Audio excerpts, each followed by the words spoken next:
Good morning, 9 o'clock. I'm Joan Jones with your top stories. There is a crash, serious one in Nashville. It's got Bell Road westbound closed down at Blue Hole Road this morning. The eastbound side has one lane, the left lane blocked off as well. The Covenant School is closed once again today. School officials there shut things down on Friday as well, because of a man caught on video surveillance walking around outside the building in the middle of the night, taking photos, videos, and selfies before walking off toward a wooded area. Now, that same man was spotted the day after Christmas inside the Covenant Presbyterian Church, which is attached, until he tripped an alarm and fled. That was also in the middle of the night. Police releasing a photo of this guy. You can check it out and call police if you recognize him. That photo is posted on my X account. Find me at Joan Jones, WTN. A small group of protesters gathering in downtown Nashville over the weekend, demanding that ICE agents leave the city. It comes after a protester who tried to run over an ICE agent in Minneapolis was shot and killed. Now, check out what this protester had to say about ICE in Nashville. Well, we hope that we can go back to the rule of law and that people are treated legally and fairly. People are being rounded up. They're at the courthouse at their immigration hearing, and they're being rounded up. American citizens are being rounded up. We have to stop this. Tennessee Republican Senator Marsha Blackburn posting on X, ICE officers are heroes, not villains. The Department of Justice launching a criminal investigation into Federal Reserve Chairman Jerome Powell after his testimony regarding the years-long renovation of the Federal Reserve building. Powell firing back overnight, claiming the investigation is really about President Trump's pressure campaign to undermine the Fed's independence and get Powell to lower interest rates. The threat of criminal charges is a consequence of the Federal Reserve setting interest rates based on our best assessment of what will serve the public. President Trump overnight denied any involvement in the investigation. That's ABC's Allison Kosick. What she doesn't tell you is the cost overruns on the investigation into the Federal Reserve building. The cost there rose from initially $1.9 billion. It's now at $3.1 billion. An arrest has been made in the deaths of an Ohio dentist and his wife. Police saying Michael McKee shot and killed Spencer and Monique Tepe. They were murdered on December 30th in their home. 2 children found inside unharmed. Police tracked down the suspect's car thanks to surveillance footage near the couple's home. Police say they soon found that car in Rockford, Illinois, over 400 miles away, with evidence linking it back to McKee. Court records obtained by our affiliate WSYX show Monique was married to McKee in 2015, divorcing in 2017, saying they were incompatible. ABC's Alex Perez. Market numbers brought to you by Beacon Capital Management, online at beaconcm.com. The losses in the stock market, not as bad as they were about 10 minutes ago. Dow Jones Industrials minus 198, NASDAQ down 21, S&P is falling 8 points. That's the latest news, traffic, and weather next. I'm Joan Jones, WTN News.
Good morning. It is 9:07 on Super Talk 99.7 WTN. Hey, how are you?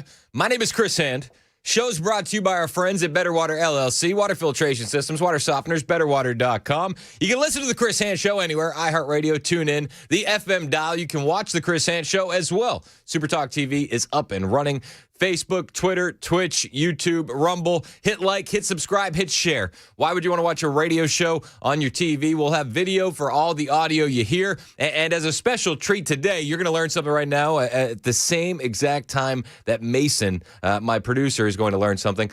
During the commercial breaks today, we are going to be playing exclusive footage of protesters getting owned by ICE.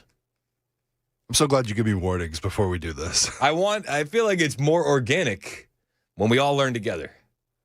I feel like you knew about this ahead of time. I don't think this is us all learning together. And I also told Dan in the audience before you got in here. That changes everything. It doesn't. It's actually, Mason is learning for the very first time that I'm going to be making him work during the commercial breaks as well. Well, no surprise there. That's a normal situation. This is normal. Dude, there's so many videos from over the weekend of just pepper sprays and tackles. I saw one, man. There was an ICE agent.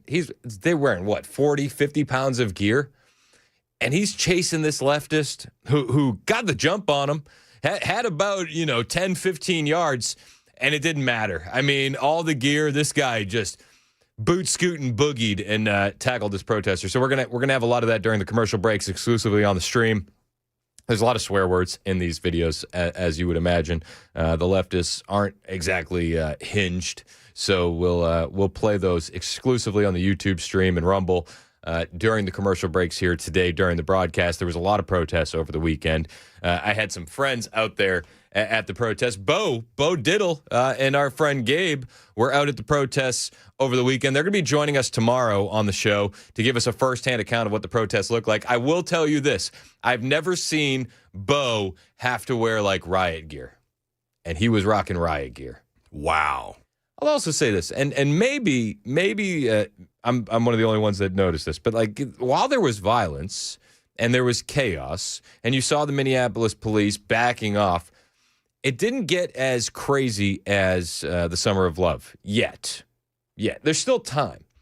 But I wonder if part of that is because of the temperatures in Minnesota, it being so frigidly cold, that one of the best things that the agitators could do in the Summer of Love was they hid in the crowds. But normal people are like, okay, dude, it's 9 o'clock. It is negative 10 degrees out. I'm going home. Maybe there wasn't that crowd for those agitators to hide in. There was violence. There was chaos. Make no mistake about it. It just didn't reach the heights that I thought we could have reached or might have reached when we were discussing this on Friday. By the grace of God, mind you, I think that's a positive development.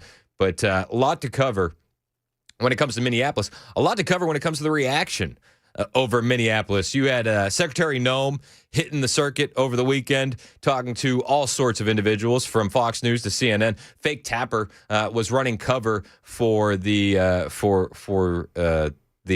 agitators, the protesters, Renee Nicole Good, and pushing back against Kristi Noem. She didn't take it sitting down.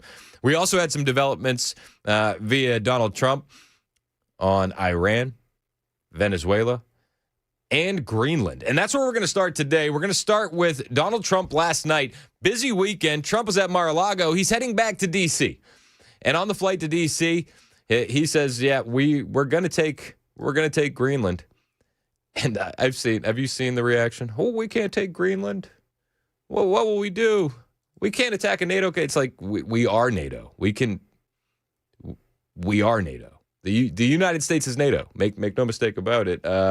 President Trump, Air Force One last night, we are going to be taking Greenland, and we are going to be reclaiming the Western Hemisphere. Offer you for a deal? If we don't take Greenland, Russia or China will, and I'm not letting that happen.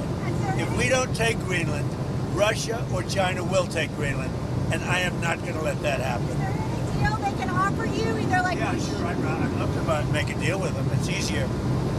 But one way or the other, we're going to have Greenland. Are you okay if that compromises NATO? If NATO effectively ceases to exist in order to... Look at me. I'm NATO. I mean, that's what he should have said. Let's be honest. NATO doesn't survive without the United States of America. We are NATO. NATO needs to bend the knee. Greenland needs to be ours. I'm the one that saved NATO. I'm the one that got him to pay 5% of GDP. Wait a minute. It was 2%, and they didn't pay. Now they're paying 5%. I'm the one that saved NATO. You wouldn't have NATO if I weren't president. Would you pull the U.S. out of NATO? Would you consider doing that? Well, maybe NATO would be upset if I did it. Maybe NATO would save a lot of money. But I like NATO. I just wonder whether or not if we needed NATO, would they be there for us? I'm not sure they would.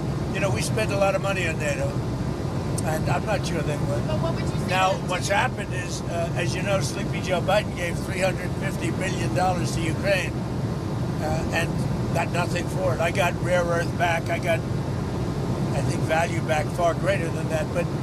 And that's what he should have done. Now, if you look at what's going on with respect to NATO, we have a very good relationship. 5% GDP, and they pay us. We send them military equipment, and they pay us back the full cost of the equipment. The war is, we make money with the war, but... Again, look at me. I am NATO. I mean, that's what the president should have said to these reporters on Air Force One. NATO doesn't exist without the United States. Plain and simple. He also said Greenland should want to make the deal because Greenland can't stand up to Russia. They can't stand up to China. And he said their defenses, the defenses in Greenland, what do they got? A couple dog sleds. He actually said this on Air Force One. Hilarious. Greenland should make the deal because Greenland does not want to see Russia or China take over. They don't go there. It's very far away from Greenland. And Greenland, basically, their defense is 2 dog sleds. Do you know that? You know what their defense is? 2 dog sleds. Are they pit bulls on the dog sleds? I mean, people want to know. People want to know. In the meantime, you have Russian destroyers and submarines and China destroyers and submarines all over the place. He's right. And Greenland would be, it would behoove them to be part of the United States. There's no beating around that bush. While also on Air Force One, he began talking about Iran. There's been a lot of protests in Iran. I'm sure that you are paying attention. Donald Trump was tweeting about it, or truthing about it, Truth Social posting. I saw it on Twitter, and but he was all over Truth Social all weekend long. Iran is looking at freedom, perhaps like never before. The USA stands ready to help, President Trump wrote Saturday as he escalated his public backing of Iran's protesters and sharpened warnings to the regime in Tehran. Trump posted repeatedly on Truth Social throughout the day, including the post this evening highlighting demonstrators in London who scaled Iran's embassy, tore down the Islamic Republic's flag, and hoisted the country's pre-1979 flag. The scene unfolded at Iran's embassy near Hyde Park, and it was definitely a scene where you had a protester climb onto a balcony and replace that flag with the pre-1979 flag. I think we have a video of it if you can get it up on the screen. This is how it looked. Lots of cheers. Democracy for Iran. Free Iran was being cheered. But you're seeing this guy just replace the flag.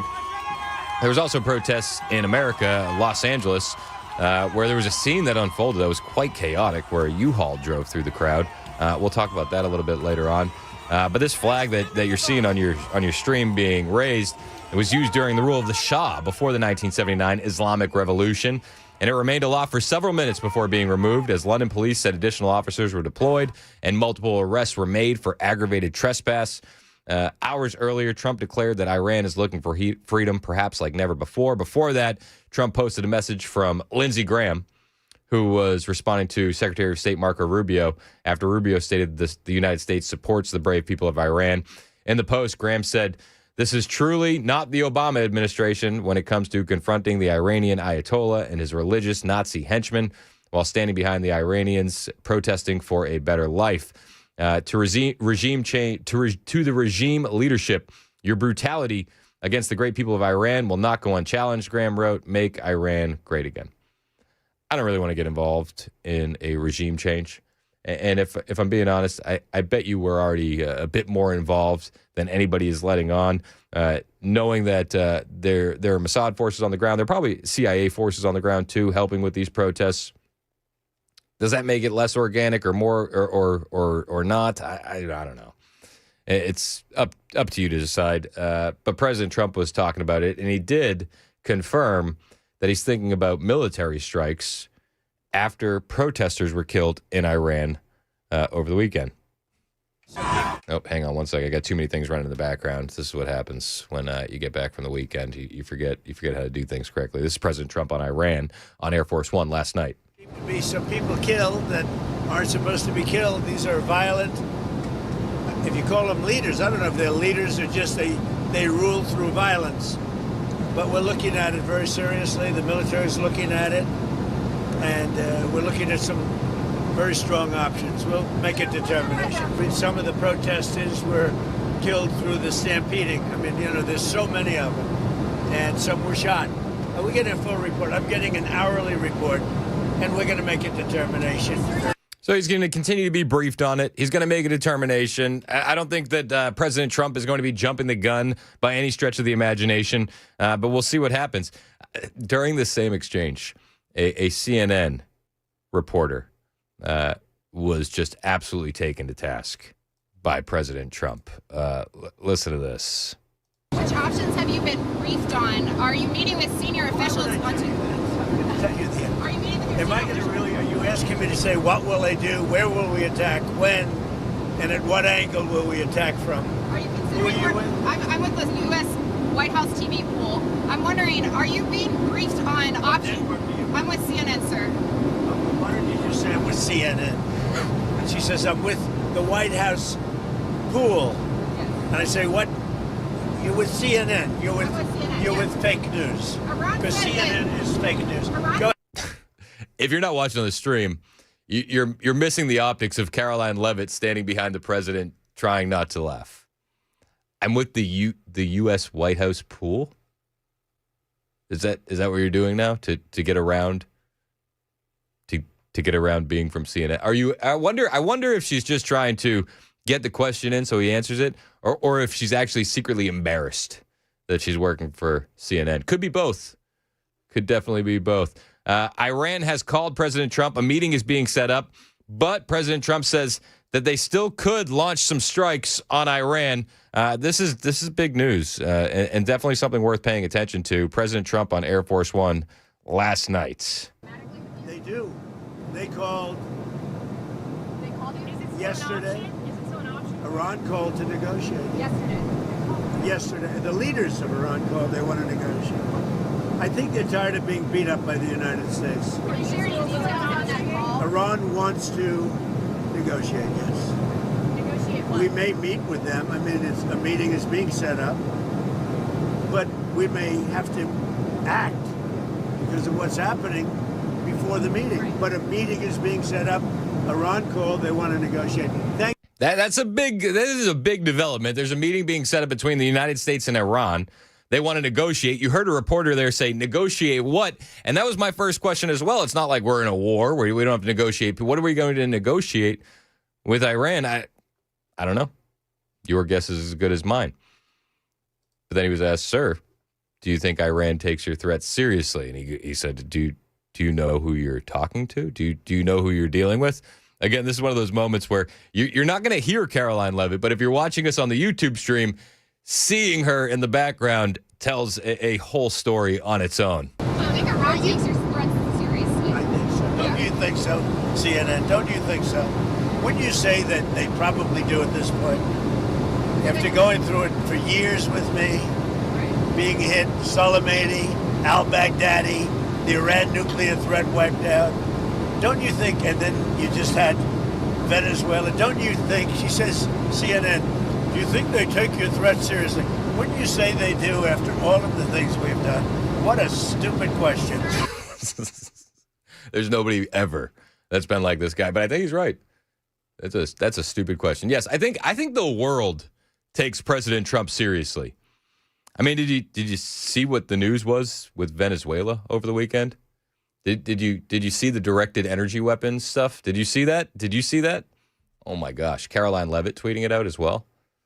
We'll talk about that on the way. President Trump on Air Force One talked about Venezuela And when he says, you don't think the world takes me serious? You don't think Iran takes me serious after al-Baghdadi?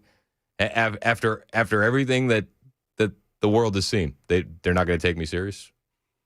They're taking him serious. This is why they're trying to set up a meeting. Got a lot to talk about, only a little bit of time. Hang out with us. It's 9:22 on Super Talk 99.7 WTN.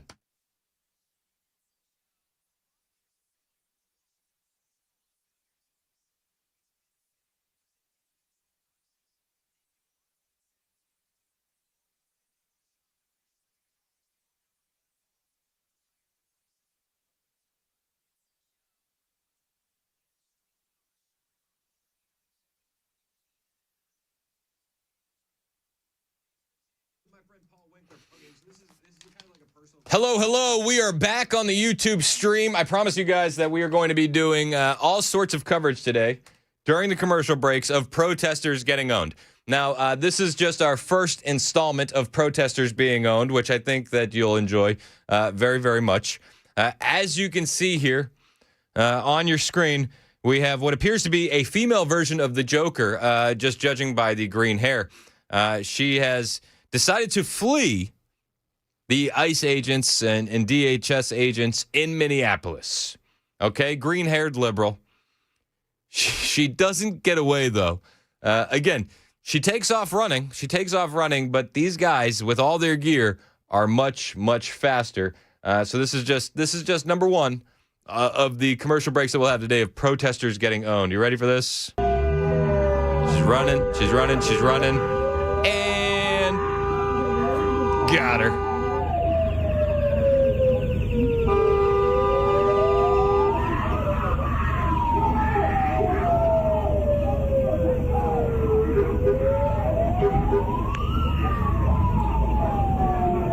Another leftist tries to intervene. 2 leftists, 3 leftists try to intervene. No match. Everybody's getting taken down.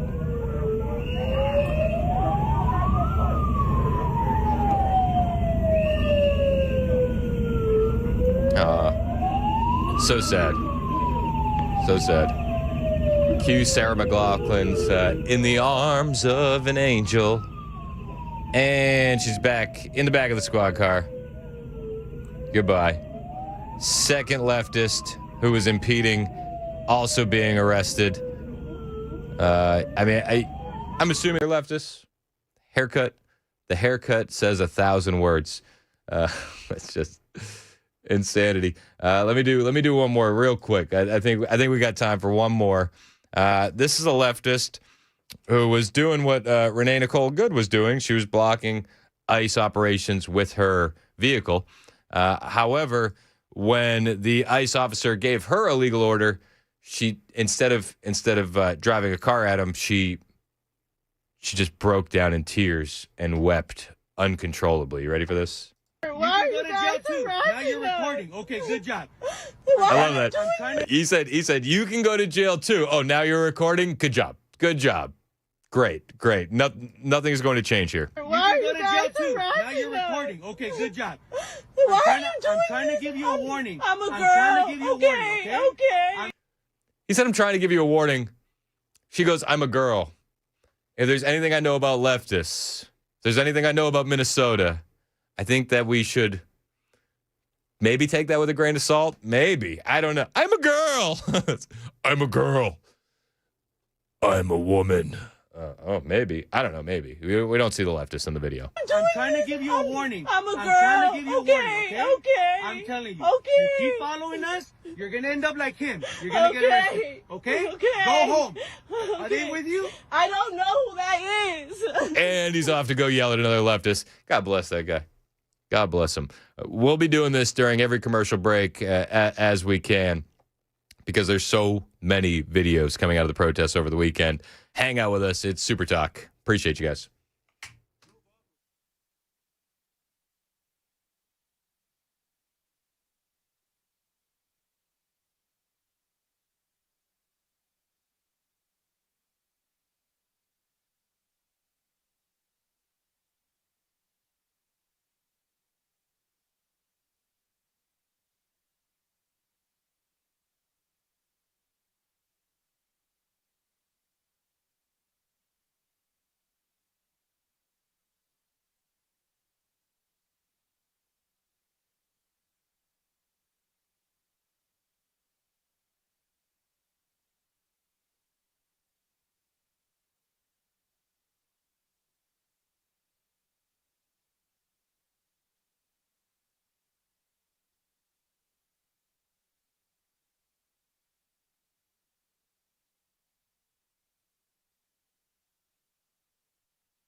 Up ahead, Bell Road now reopened after a 5-car crash that closed it down.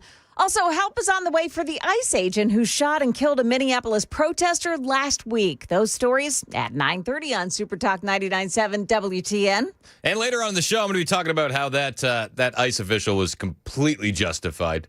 There's precedent to prove it. We got that on the way. Right now, though, President Trump last night, Air Force One, saying Venezuela is fully cooperating with the United States of America. Venezuela is really working out well. We're working along really well with the leadership, and we'll see how it all works out. Are we starting the meeting with Dulcie to go? At some point I'll meet. Yeah, she's been very good. Look, she asked us, can we take 50 million barrels of oil? And I said, yes, we can. It's $4.2 billion. And it's on its way right now to the United States. Knee status bent. Talking about Dulcie there, she was the VP that was sworn in after they grabbed Maduro in that unbelievably successful operation. More details have been emerging over the weekend about the Venezuela operation. Now, the last time that we talked about directed energy weapons, do you remember the reaction from some of the audience? They thought we were crazy. They thought we were insane. They thought that there's no way that these things exist, but they're real. They're real. We had Catherine Herridge reporting. Well, that was a couple months ago, right? Yeah. A few months back. Catherine Herridge, formerly of CBS, she's a great reporter. She had whistleblowers detailing the directed energy weapons. Well, over the weekend, the Trump administration confirmed the use of directed energy weapons in the Venezuelan Maduro operation. Wild. Caroline Levitt said, stop what you're doing and read this immediately. When we get back, I'll read you the tweet in question. We'll talk a little bit about directed energy weapons, and we'll talk about Venezuela. Plus, we'll bring you some news from Energy Secretary Chris Wright on how oil production is about to surge in the region and what that might mean for you. It's 9:30 on Super Talk 99.7 WTN.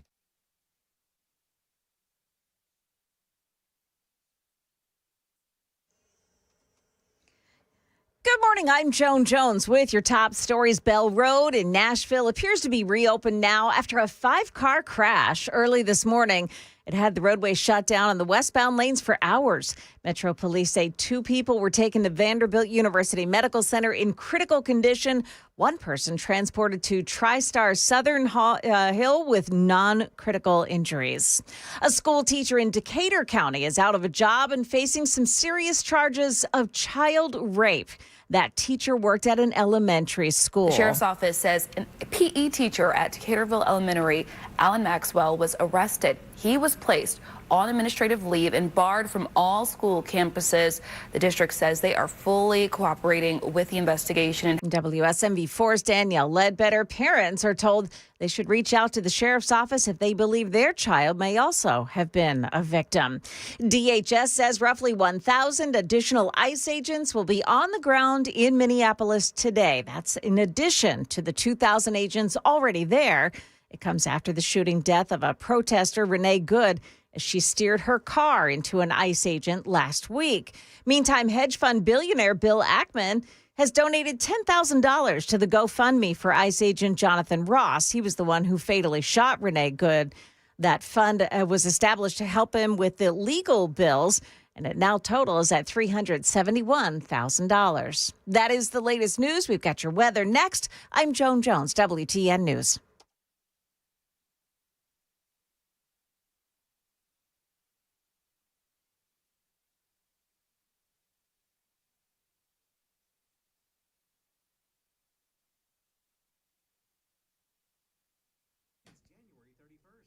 Hey, what's up? It's Chris Hand here for my friends at United Structural Systems. I can tell you all the time that these are the guys you need to call. They're the best when it comes to foundation repair and waterproofing. But here's the thing. Why don't you hear from people that used USS? Got a review here from Charlene in Clarksville. We had an issue with our crawl space flooding right before closing on our house was supposed to happen.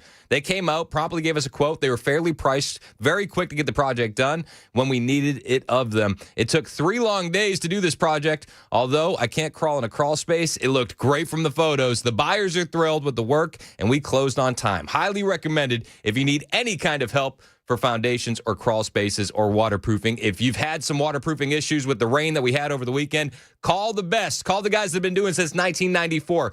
Over 30 years in the game, 30,000 satisfied customers. We're talking about United Structural Systems. 615-488-7855, 615-488-7855, or find them online, ussTN.com.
It's 9:36 on Super Talk 99.7 WTN. Hey, how are you? Chris Hand here. You can find me on Twitter, True Social, Instagram, TikTok, YouTube, at Chris Hand on air. Hit the follow button. I will follow back. Appreciate you doing so. We're getting some details out of the Venezuela op to nab Maduro. Show's brought to you by Better Water LLC, by the way, if I didn't say that already. We love those guys. We're on YouTube and Rumble as well. You're going to want to jump over on the YouTube stream because there's a piece of video that I'm going to play after this that shows a directed energy weapon in action, which is wild, absolutely wild. But here's what we learned over the weekend. For starters, here maybe we should put let's put the Caroline Levitt post up on the screen, okay? Caroline Levitt, I saw this circulating around, this post. A couple of friends sent it to me. And I was like, man, it wouldn't shock me at all. But when Caroline Levitt quoted the post that had been circulating around since January 9th and said, stop what you're doing and read this with a bunch of American flags, it immediately had vast, a swarm of credibility over it. And I'll read you the post in question that Caroline Levitt, from her official press secretary account, tweeted out. It's wild. Just full disclosure. Absolutely wild, and I don't know why any country would want to mess with us after seeing this. It's from Mike Netter. Mike Netter is he's in California. He's been involved with trying to recall Gavin Newsom and certain things. But Mike Netter posted this. He said, "This is an account from a Venezuelan security guard loyal to Nicolas Maduro, and it's absolutely chilling. And it explains a lot about why the tone across Latin America suddenly changed." Now, the tone has changed all over the place, right? Remember Colombia's Gustavo Petro, who cheats on his wife with trannies? It's a sidebar, but it is true. Some people say he bent the knee and he, I actually want a meeting. Maybe this is it. An account from a Venezuelan security guard loyal to Maduro. Security guard. On the day of the operation, we didn't hear anything coming. We were on guard, but suddenly all of our radar systems shut down without any explanation. The next thing we saw were drones, a lot of drones, flying over our positions. We didn't know how to react. The interviewer says, "So what happened next? How was the main attack?" Security guard says, "After the drones appeared, some helicopters arrived, but they were very few. I think barely 8 helicopters. From those helicopters, soldiers came down, but a very small number, maybe 20 men. But those men were technologically very advanced. They didn't look like anything we fought against before." The interviewer says, "And then the battle began." Security guard says, "Yes, but it was a massacre. We were hundreds, but we had no chance. They were shooting with such precision and speed. It seemed like each soldier was firing 300 rounds per minute. We couldn't do anything." Interviewer says, "And your own weapons? They didn't help?" No help at all. Because it wasn't just the weapons. Dun, dun, dun. At one point, they launched something. I don't know how to describe it. It was like a very intense sound wave. Suddenly, I felt like my head was exploding from the inside. We all started bleeding from the nose. Some were vomiting blood. We fell to the ground, unable to move.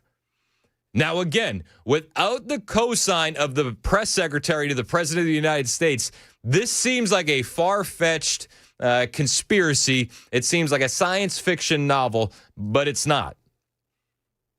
Suddenly, it felt like my head was exploding from the inside. We all started bleeding from the nose. Some were vomiting blood. We fell to the ground, unable to move. The interviewer says, "And your comrades? Did they manage to resist?"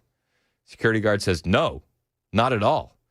Those 20 men without a single casualty killed hundreds of us. We had no way to compete with their technology, with their weapons. I swear, I've never seen anything like it. We couldn't even stand up after that sonic weapon or whatever it was." The interviewer says, "So do you think the rest of the region should think twice before confronting the Americans?" Security guard says, "Without a doubt. I'm sending a warning to anyone who thinks they can fight the United States. They have no idea what they're capable of. After what I saw, I never want to be on the other side of that again. They're not to be messed with." The interviewer says, "And now that Trump has said Mexico is on the list, do you think the situation will change in Latin America?" Security guard says, "Definitely. Everyone is already talking about this. No one wants to go through what we went through. Now everyone thinks twice. What happened here is going to change a lot of things, not just in Venezuela, but in the region." So they're using direct energy weapons. And it's confirmed by the press secretary when she tweets out, "Stop what you're doing and read this." Yikes. Now, as this report comes out, people start digging in. And again, the thought process and the ideas and the discussion around directed energy weapons have been there for a while, but you have to look for them, right? It's never been at the top of the news stack. It's always been bubbling beneath the surface. But Peter Doocy on Fox News brought up a video that he had recorded some years ago where he shows one of these weapons in action. Watch this. Like something this reporter got hit with at Quantico in this piece from 2013. Now, just before we play the video, just take to account, Doocy said that this video is from 2013. So we're now 13 years removed, with 13 years to advance the technology, 13 years to develop it.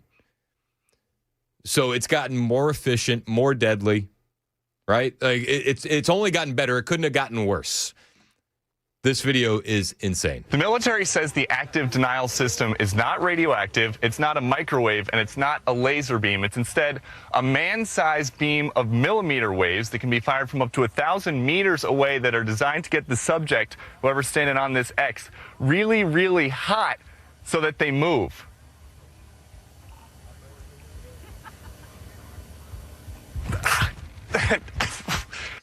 Now, if you're not watching on the YouTube stream, Peter Doocy is standing in an empty field. Just a wide open field. He's just standing there. Nothing's happening. And then it looks like his entire body tenses up and he jumps off the X immediately. From being prepared for this to being like, what the heck is happening to me? You can hear it. And it's about 50 degrees out here right now, but I just felt like it was about 1,000. And I've never been inside a tub that somebody dropped a hairdryer in, but I would imagine that that's what it feels like. Is that what happened? Or was it something far worse? And now, to be fair, Doocy wasn't vomiting blood. Doocy didn't get a nosebleed. So I can only imagine that the weapon that was deployed in Venezuela was much, much worse. But this correlates with the reporting that we've seen from Catherine Herridge, from formerly of CBS for months now. Catherine has been exposing the directed energy weapons. She's got tons of reports out there. Are direct energy weapons real? And how many types of directed energy weapons are there? Based on your firsthand research, are directed energy weapons real? Without doubt. Have directed energy weapons been used against U.S. government personnel? Absolutely. Have directed energy weapons been used at targets overseas? Yes, ma'am. Are reports of directed energy weapon attacks inside the U.S. credible? Absolutely. These are weapons of maximum disruption. It allows you to get in fast, hit hard, get out, and then, and only then, will the effects begin to be known. How many? So that was Dr. James Giordano, director for the Center of Disruptive Technology and Future Warfare, Institute for National Strategic Studies. Yes, they're real. It's to disrupt, get in quick, and get out.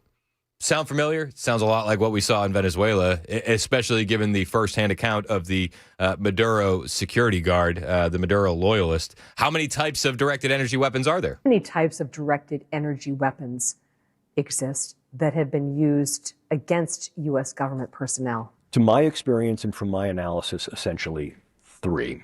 So we're looking at 2 forms of sonic weapon. They both use sound and the expansions and contractions of a sound wave as the mechanism by which it's going to disrupt function and structure of various tissues, but they do so differently. And the third was something that was really something of a revelation, and this is the use of scalable and directable microwaves. Who or what is responsible? This becomes difficult. But I think what's important to note is who has developed these technologies and who may be using them in a whole set of practices. Here we encounter, if you will, the big 3. The United States and some of its international economic and technological and military allies. Our trans-Pacific peer competitor, China, who has developed these types of technologies for a variety of uses. And certainly our transatlantic peer competitor, Russia. I mean, the reports are wild. And if I'm a Venezuelan today, I'm hoping that I got the Peter Doocy treatment and not the Havana syndrome treatment, because the two are very different. If you're watching us on YouTube or Rumble, you saw Peter Doocy quickly jump off the X, and as soon as he jumped off the X, he was fine. Nothing to see there. But with the CIA whistleblowers and the operatives that we had that are victims of these attacks by those other operators that Dr. James Giordano laid out, it's much, much worse, where it is degenerative and it gets worse over time. Your brain is basically caving in on itself, for lack of a medical term, and it just stacks and stacks and stacks, and you keep falling apart. So again, if I'm a Venezuelan, I want the Doocy treatment, not the Havana syndrome treatment. A CIA whistleblower told Catherine Herridge what the directed energy weapon attack did to her when she faced something similar. Let's talk about the symptoms you've experienced. Ringing in the ears. Yes. Vertigo. Yes. Head and ear pressure. Yes. Eye tracking issues. Yes. Cognitive difficulties. Yes. These are all symptoms post direct energy weapon hit. Not what happened during the attack, but what has happened since. Traumatic brain injuries. Taken all together, is it a struggle every day? Yes. I never thought I'd be retired in my 40s. Medically retired? Yeah. Do you feel like your old self died the day of the attack? A little bit. I was paid for my brain. I was paid for my ability to write well and to write for the president. I was paid to meet with foreigners and to get information that would help advance U.S. security objectives. I can't do that anymore the way I used to. And that's one of the hardest parts. I mean, the story's crazy.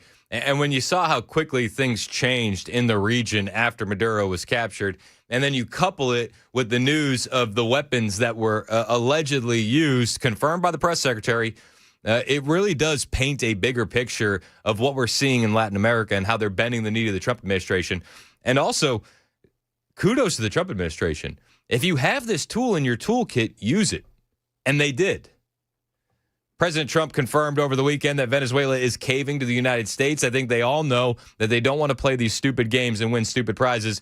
Trump on True Social saying Venezuela has started the process in a big way of releasing their political prisoners. Thank you. I hope those prisoners will remember how lucky they got that the USA came along and did what had to be done. I hope they never forget. If they do, it will not be good for them. Thank you for your attention to this matter, President DJT. We're also seeing from our Energy Secretary, Chris Wright, confirming as well that Venezuela is caving under the pressure to the United States of America. Is that a direct result of the weapons that were used? I mean, you could certainly make the case for that. This is our Energy Secretary, Chris Wright, over the weekend on CBS. What is it? Face the Nation. Is that CBS's show? I think, whatever. Who cares? Nobody cares what the name of the show is. It's with Margaret Brennan. But Chris Wright says, Venezuela is absolutely caving to Trump. We're changing the game for what's happening in the ground in Venezuela. Venezuela has purchased $20 billion of Russian weapons. They've got Cuban mercenaries there. They supply oil to Cuba. They harbor the Hezbollah's headquarters for the Western Hemisphere. Venezuela has been a very dangerous, very destabilized place going down the tubes. And with the United States' influence now by controlling the sale of their oil and therefore the flow of funds into the country, we think we will see relatively rapid change, improvement on the ground in Venezuela. This is a process. We're only 8 days into the process, but it's off to a strong start. Yeah, and you can make the case that they're bending the knee because of the weapons that were used. If you can't make them respect you, make them fear you. And I think that there's a healthy amount of fear happening inside Venezuela right now. If these reports are true and accurate, and I believe that they are, and oil production is going to be surged in Venezuela as a result, Chris Wright confirms. In the long run, what will happen with Venezuelan oil resources? Yeah, of course, quite likely you'll see American companies, expanded presence there. You'll see growing production. Of course, you're going to see more American involvement in there. But exactly how that's going to work, that's going to unfold over time. But it will mean lower gas prices for you and I. But all these knees bending, I think you can directly correlate to those weapons. All the technology, all the mercenaries from Cuba and Russia and China, no match for the United States and what they were able to do in that Venezuelan operation. And it looks like the Venezuelans are acknowledging that. 9:51, it's Super Talk, 99.7 WTN.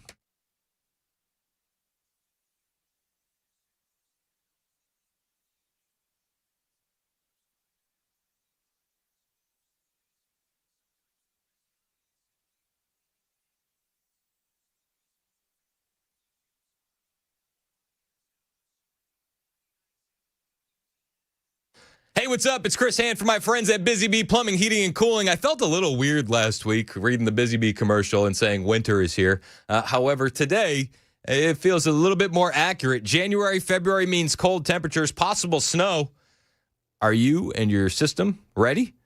Busy Bee Plumbing, Heating, and Cooling is going to make sure you're ready, make sure it's easy to stay warm and worry-free. Right now, if you need a new HVAC, call my guys. 0% financing for 18 months, a complimentary UV light treatment with any new system install, and a free 5-year labor upgrade. That's a $750 value. Maybe the heating's good, but the plumbing needs some issues. You don't want the pipes to freeze. Well, you can get the same 0% financing plus a free 50-gallon water heater with select repipes, or $600 off if that doesn't apply. For indoor air quality, take 15% off UV lights when you book a premium premium duct cleaning. And all month long, here's the buzz. You buy a Beehive Club membership, you get to give one to a friend for free. That's Busy Bee Plumbing, Heating, and Cooling. 615-775-7833. 615-775-7833. Or find them online, busybeehvac.com.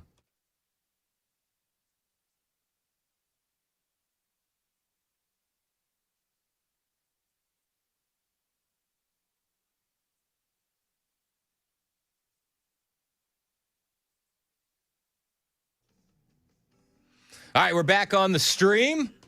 We appreciate you guys joining us here exclusively on Super Talk TV for another edition of Protesters Getting Owned. We've seen this over Minneapolis all weekend long. People getting in the face of ICE agents and FAFOing. This one is a wild one. So a protester confronted Greg Bavino at a Minneapolis Target, and as they're confronting Greg Bavino starts asking them, "Are you guys are U.S. citizens, right? You guys are sure you're U.S. citizens?" You doing all right? Huh? I'm not doing all right. What's that? I'm not doing all right. I'm not doing all right. Back up. Yo. Now, here's the thing. Like, the protester, Bavino's like, "Hey, you doing all right?" And he just said, "Yeah, man, I'm good. Have a great day." And moved on. None of what you're about to see would have happened. But he doesn't. See that? No, they're recording. They're here. What y'all doing? Yo, back up. You good? What's that? You good? Oh, absolutely. Okay. Absolutely. Right. Oh, back up. I'm walking here. Right in his face. Good shot. Hey, that's not a nice guy. I don't give a fuck. Good. Fuck you and fuck all y'all. What you gonna do? Kiss your mother with that mouth? Fuck you. Huh? None of your business. Fuck you. All right. Again, this is a situation of their own making. Ready?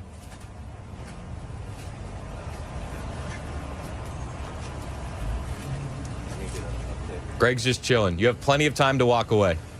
Plenty of time. You're blocking traffic.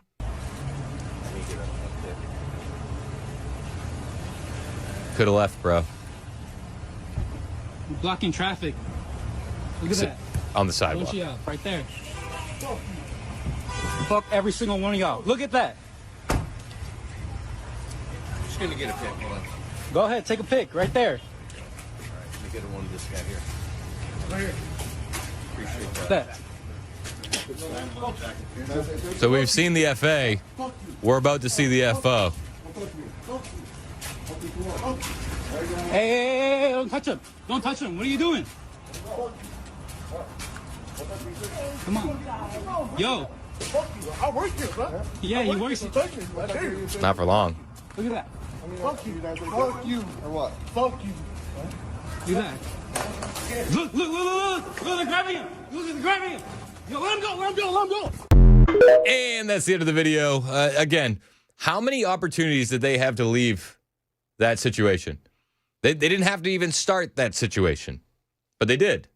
FAFO. We'll have more videos of protesters and agitators getting owned during the commercial breaks for you here exclusively on YouTube, Rumble, Facebook, Twitter, Twitch, all the things. We're going to rejoin the radio broadcast. Hang out with us. Don't forget to hit like and subscribe. We appreciate you guys. Thank you for watching.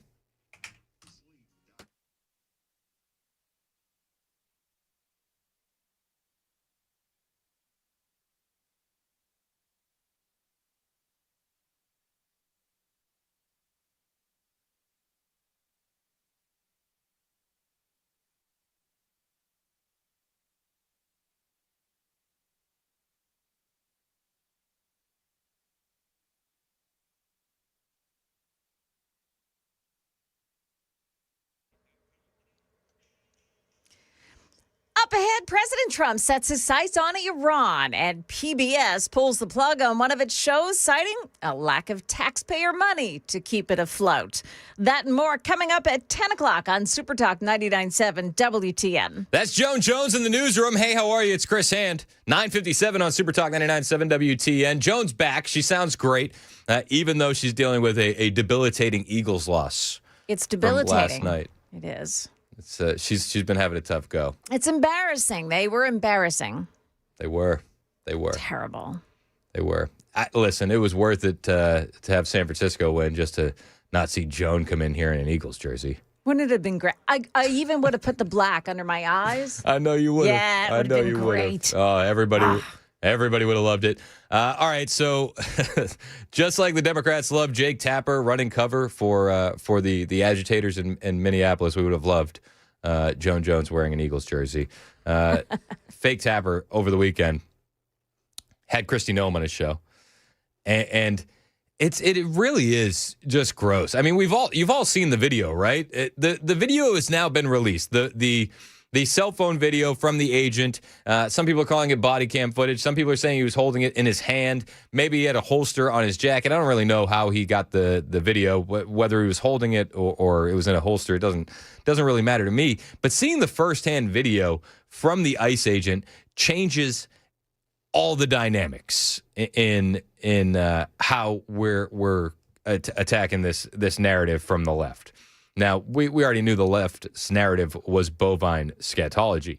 They said that she was just dropping her kids off at school. ICE had no reason to approach her. She was just a scared mom. She was doing a three-point turn. She was a legal observer. All of these narratives have been busted by the body cam footage that we saw that was released on Friday. Matt Murphy had it on the stream. He was playing it. And even with the new information becoming available, not that you needed the new information, but you still have these leftists running cover for Renee Nicole Good and the paid agitators out of ICE Watch.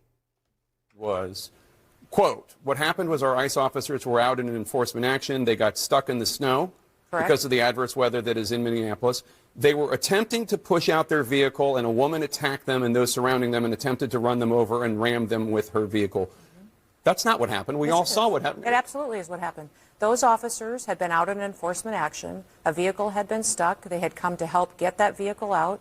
That's when this individual started blocking traffic for minutes and minutes. You said that the woman attacked them and surrounded them and attempted to run them over and ram them with their vehicle. All facts. We'll bring you Kristi Noem's response on the way. Plus, if you're watching us on YouTube or Rumble, we'll have more unhinged protesters getting owned by ICE agents over the weekend as well. 10 o'clock on Super Talk 99.7 WTN.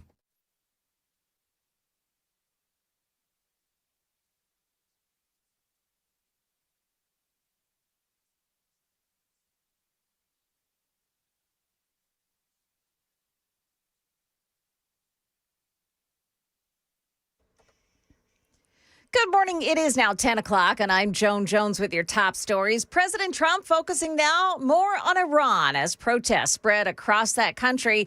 And after a rental truck plowed through a crowd protesting Iran's leaders in L.A., yesterday, the president is reportedly taking a look at military options against the radical Islamists who are running that country. The president has already reportedly been briefed on a range of options for military strikes. We're looking at it very seriously. The military is looking at it. The president says Iranian leaders called him Saturday. They want to negotiate.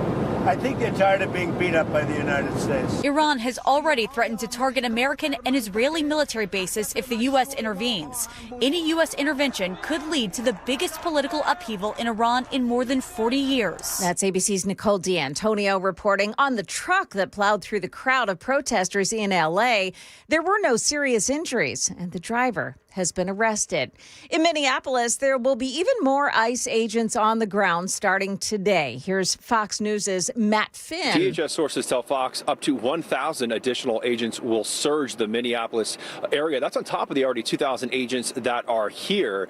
But the Democratic mayor, Jacob Fry, says these agents are going to be met with resistance. Meantime, KSTP-TV in Minneapolis is reporting concrete barriers are being installed outside a downtown federal building where Minnesota's congressional delegation has tried repeatedly to conduct unannounced oversight visits with little success.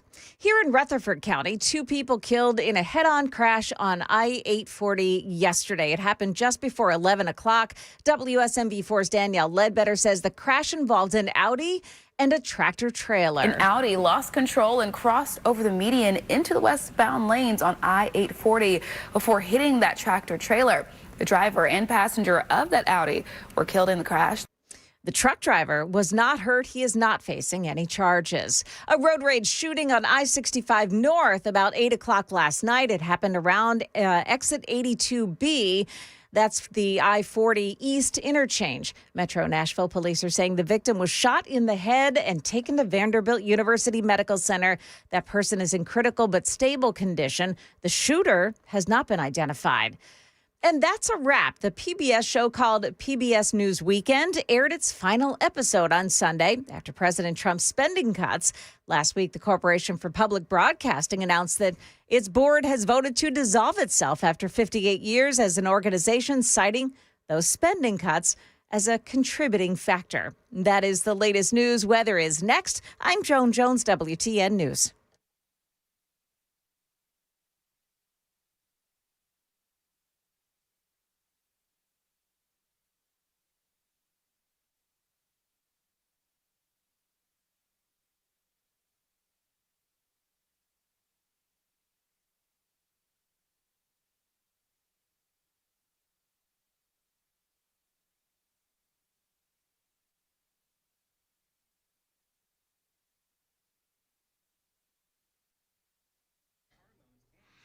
And we are back on the YouTube stream. Another edition of protesters getting owned by ICE. This one is pretty good. We had a leftist impeding ICE officials, and they decided to smash his window out and remove him from the vehicle when he failed to comply. You could hear the leftists yelling, "What are you doing?"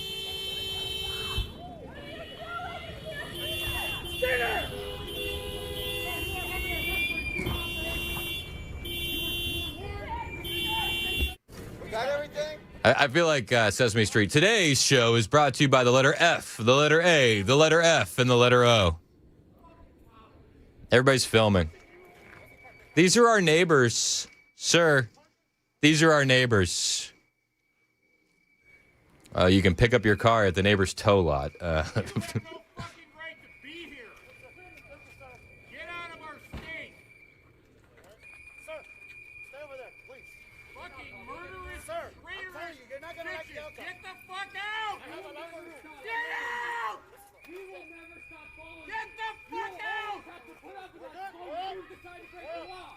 I mean, it's absolute insanity on the streets of Minneapolis. There's no getting around that. But if you want to find out, you can. We'll be rejoining radio here in a second, and we'll talk to you guys on the other side.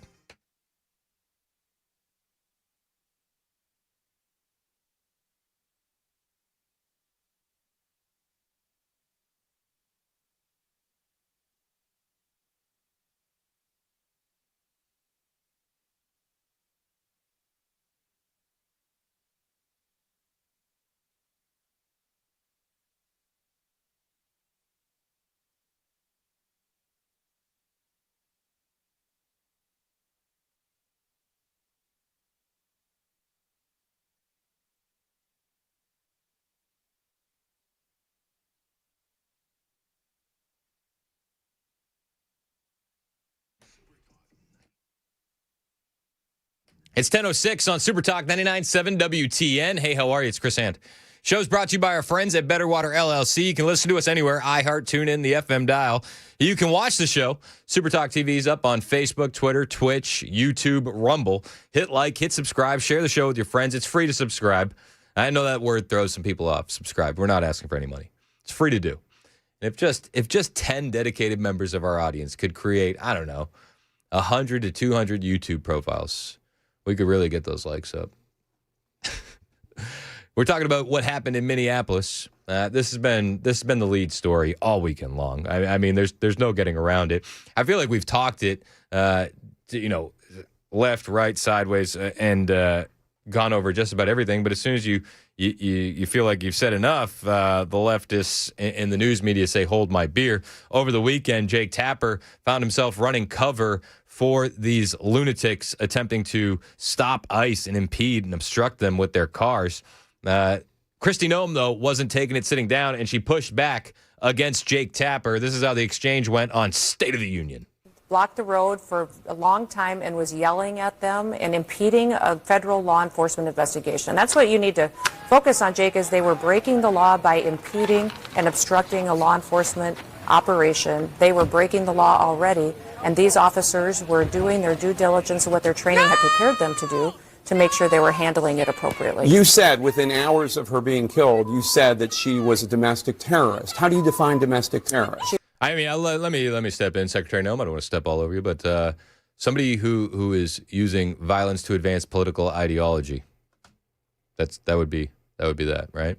And did the woman, or did she not, drive her car at the ICE agent? I mean, it's pretty textbook, right? Weaponized her vehicle to conduct an act of violence against a law enforcement officer and the public. They are doing that. How can you assert with certainty that she was trying to hurt the officer as opposed to she was trying to flee the scene? If you look at what the definition of domestic terrorism is, it completely fits the situation on the ground. This individual, as you saw in the video that we released just 48 hours after this incident, showed that this officer was hit by her vehicle, she weaponized it, and he defended his life and those colleagues around him and the public. And I don't know how anybody can say otherwise. I've gotten into arguments with people on social media because I tend to do that. I'll find somebody from like high school that posts a video and they're like, oh, say her name, Renee Nicole, good. And then they'll post a video. Look, the tires were turned. It's like, okay, but, you know, I'll calmly say that, well, the tires were turned when she was reversing. They straightened out when she hit the accelerator aimed at an ICE agent after she put the car in drive. And then I get blocked. And it's like, nothing of value was lost. But with the video out there, how can you think it was anything other than how the administration described it originally? I mean, the administration told you how it happened. The leftists said, no way, no way. And then the administration said, well, here's another bit of video, 3 minutes of her sitting in the middle of the road, impeding, laughing, dancing. And left, no way, no way. Okay, well, here's the cell phone footage from the agent. You can hear him get hit by the vehicle. You can hear him scream, whoa. You can hear the wife, the life partner of Renee Nicole Good saying, drive, baby, drive, after the ICE agent said, you need to get out of the vehicle. You need to get out of the vehicle. She disobeyed lawful orders. I mean, what do we got other than how the administration said it went down? I don't, it seems like an open and shut thing to me. But the leftists are so upset. Jake Tapper continued to push back against Kristi Noem. At one point, he asked her if she was doing a disservice with the way that she was presenting information, and Kristi Noem said, no, sir. Doing a disservice to the officer by reaching a conclusion before the investigation takes place. I haven't heard you say once what a disservice it's done for Mayor Fry to get up and to tell ICE to get the F out of his city, and AOC to stand up before she had any of the facts and call this officer a murderer. For individuals, well, call them out, Jake. Spend as much time calling them out. Okay. I have provided you with facts and information to back up every single word that we have said and every single part of this investigation. And if you don't like it, that's fine. But we're going to continue to do the right thing to keep the American people safe. If you just look at it honestly and objectively, you understand exactly what happened. This woman who was a member of ICE Watch was following these agents around all day long, agitating, obstructing, impeding. Get out of your car. Drive, baby, drive. Get out of your car. Drive, baby. Whoa. I mean, what are we doing here? Kristi Noem went on to say that Jacob Fry, the mayor of Minneapolis, the guy that cries at the golden casket of George Floyd, and Tim Walz, the guy who turns a blind eye to the Somali fraud, both of them need to grow up. If you look at what Governor Walz has said, if you look at what Mayor Fry has said, they've extremely politicized and inappropriately talked about this situation on the ground in their city. They've inflamed the public. They've encouraged the kind of destruction and violence that we've seen in Minneapolis the last several days, and I would encourage them to grow up, get some maturity, act like people who are responsible, who want people to be safe, and the right thing be done. When you use the kind of language that you use against law enforcement officers, they lose their credibility. And it's going to lead to more violence. I mean, there's no getting around that. The rhetoric that we've seen from the left over the past couple days has been just abhorrent. Calling it cold-blooded murder, it wasn't. It not at all. Saying that she was just a mom dropping her kids off at school. The rhetoric has been insane. And then you got Tim Walz going up there, and what did he say the other day? He said that none of these operations make America safer. I'm paraphrasing, but this is what he said. The goal here is to make America safe, is what he said. There is no verifiable evidence that any of this is making America safer. No verifiable evidence that this is making anybody safer. Oh, weird. First on Fox News. ICE officials on Saturday released a shocking list of the worst criminal illegal immigrants arrested during their recent surge of Minnesota, don't you know? Child rapists and nearly a dozen killers. I'm sorry. Maybe we have a different definition of safety and being safer. I happen to think, for myself and my family, that when you get child rapists and killers off the streets become safer. ICE told Fox News the criminal illegal immigrants were roaming freely in Minnesota prior to their arrests, and that they're the type of the people that the Democratic politicians and activists are referring to as their neighbors. Regardless of staged political theatrics, ICE is going to continue to arrest the worst of the worst criminal illegal aliens. ICE Director Todd Lyons wrote in a statement, some of these criminals had final orders of removal for 30 years, but they've been free to terrorize Minnesota. ICE arrests prevent recidivism and make communities safer, but it feels like local politicians want to ignore that part and drum up discontent rather than protect their own constituents. Spot on. This is why we have ICE agents, Caroline Levitt wrote in a post. May God bless them for their thankless work to protect American communities. These people make me sick.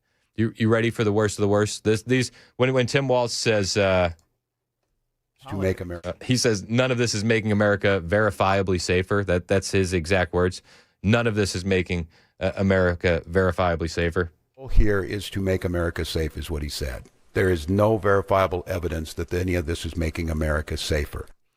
Let's start with here. A Laotian illegal immigrant convicted of strong-arm sodomy of a boy, strong-arm sodomy of a girl, another aggravated sex offense, 9 counts of larceny, unauthorized use of a vehicle, 4 counts of fraud, vehicle theft, 2 counts of drug possession, obstructing justice, possession of stolen property, receiving stolen property, burglary, check forgery. He had a deportation order since 2018. They got him off the streets. How about another one? A Laotian illegal immigrant convicted of sexual assault and sodomy of a girl under the age of 13 and procuring a child for prostitution. He had a deportation order since 2006. Another illegal immigrant was convicted of strong-arm rape of a 12-year-old girl and kidnapping of a child with the intent to sexually assault her. Had a deportation order since 2004. These people were walking around the streets of Minnesota freely, no issue. I got another one here. Convicted of strong-arm rape, aggravated assault with a weapon, and strangulation. Deportation order since 2012.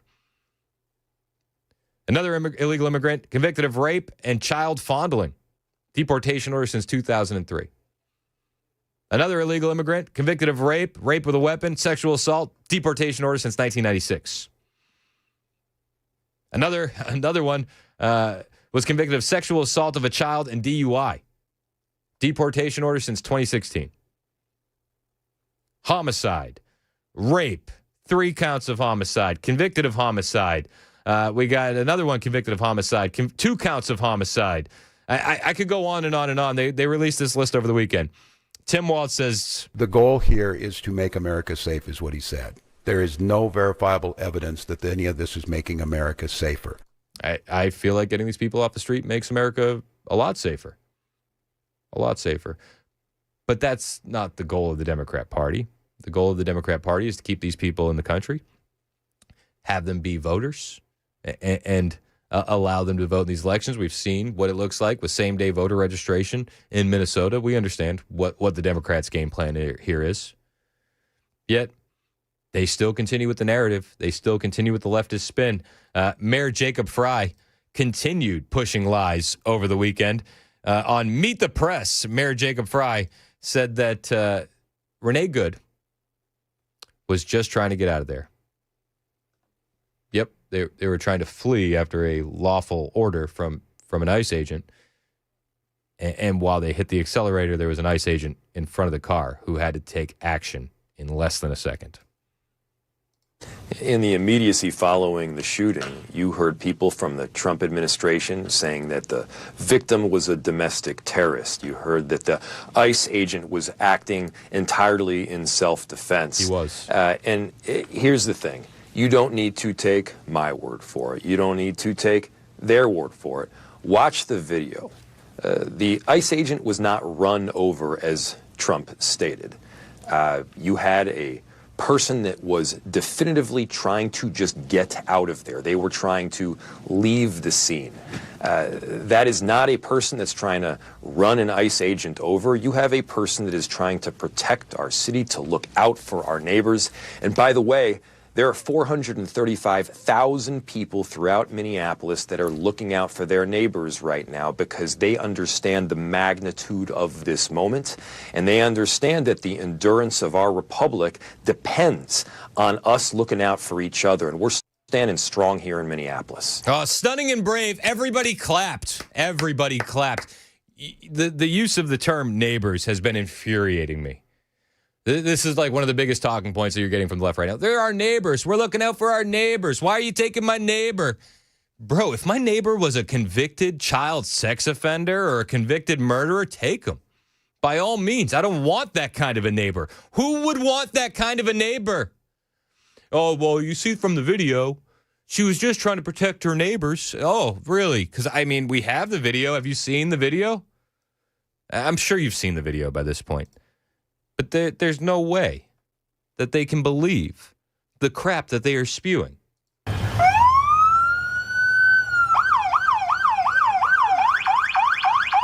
fine, dude. I'm not mad at you. All right, so narrative one busted as the ICE agent walks around the car. That's fine, dude. I'm not mad. Big smile on her face. So she wasn't terrified. She wasn't spooked. Got it. Show your face. I'm not mad at you. It's okay. We don't change our plates every morning, just so you know. It'll be the same plate when you come talk to us later. So he goes around, he records the plate. Narrative two gets busted almost immediately as Renee Nicole Good's spouse is there. And she says, it's all good. It'll be the same plate when you see us later. So narrative two is that she was just dropping off her kids and she was in the wrong place at the wrong time. That was busted. That's fine. U.S. citizen. You want to come at us? You want to come at us? You want to come at us? You want to come at us? So they weren't just peaceful legal observers. Narrative three is busted. They're agitating. I say go get yourself some lunch, big boy. Go ahead. Out of the car. Get out of the car. Get out of the car. Get out of the car. Get out of the bleeping car. Those are lawful orders from an ICE agent. Then the wife, air quotes, says, "Drive, baby, drive." Get out of the car. Oh! And the ICE agent is hit. You can hear it. You can see it.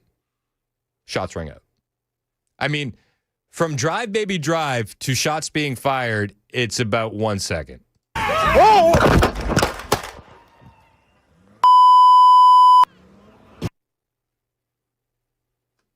So how many narratives did this video bust? All of them.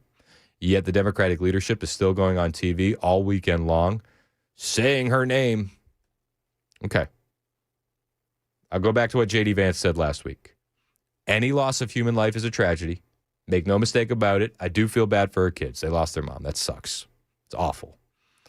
But this tragedy was a tragedy of Renee Nicole Good's own making. On the way, we got a lot more to talk about. Ilhan Omar has decided to incite violence, and Kristi Noem continues to fire back against the narrative. But we got more reps from the state of Minnesota weighing in with their opinions. I'll bring you those as well. It's 10:22. This is Super Talk 99.7 WTN.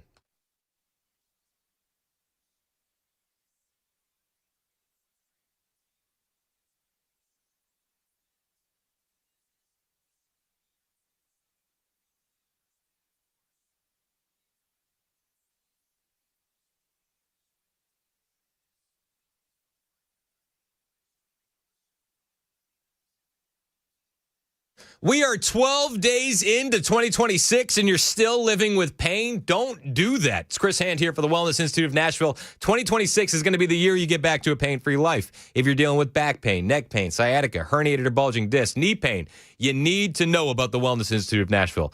Dr. Mitchell, Dr. Ashley, the team there, first office in Tennessee, the only office in Tennessee with a brand new device that's called the HydroWave. This thing is crazy. It stimulates stem cells for real cellular healing with no surgery, no needles, no injections. You pair that with the non-surgical spinal and knee decompression, and this is as advanced as it gets. They're going to use anti-gravity machines, robotic lasers, and they'll actually take the time to review your MRI, understand what's going on, explain it to you, and then fix it. Start a pain-free life. It is possible. 2026 is the year for that. Call 615-246-5009, 615-246-5009, or book an appointment online, painisbad.com.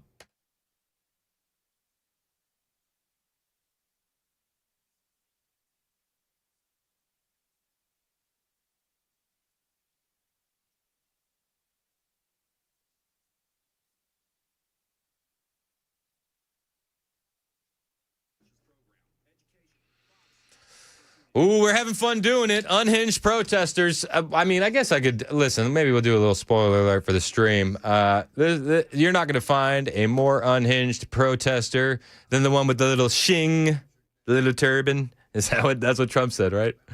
The little shing. Ilhan Omar over the weekend. Listen to this. Going to show all of them the door out.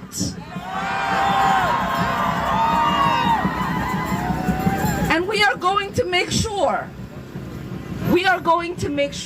that these people pay for what they have done to us. What, like let you just enrich yourself and rise to the highest levels of government? Or do you mean us as like a group? Like keep the city safer? You're going to make us pay? Is she inciting violence? Does that fall under inciting violence? I feel like that falls under inciting violence. But she wasn't the only unhinged protester. And she didn't get owned yet, though the Trump administration is looking into her dealings and how she made all of that money. I got a quick one here. Let's do this. This one was in Chicago. You remember, well, Tim Walz said, if you're in Chicago, you're where they're going next. We need you to stand with us in solidarity. Okay, well, they got the message in Chicago. Paid protesters showed up, and one Chicago protester instantly got tackled by ICE agents for FAing. The FO happened very, very quickly. Let's watch this. Banging on windows. You ready? Oh, let's keep the ICE agents in the car. Not going to work. Not going to work. Oof.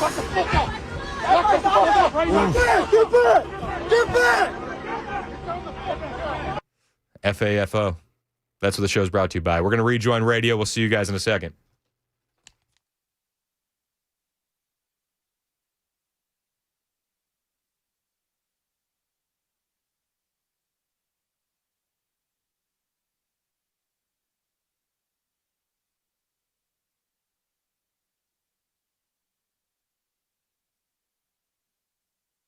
An arrest in the case of a DoorDash driver killed while he was delivering food in Nashville. That and more coming up at 10:30 on Super Talk 99.7 WTN. That's Joan Jones in the newsroom, 1026 on Super Talk 99.7 WTN. My name's Chris Hand. Show's brought to you by Better Water LLC.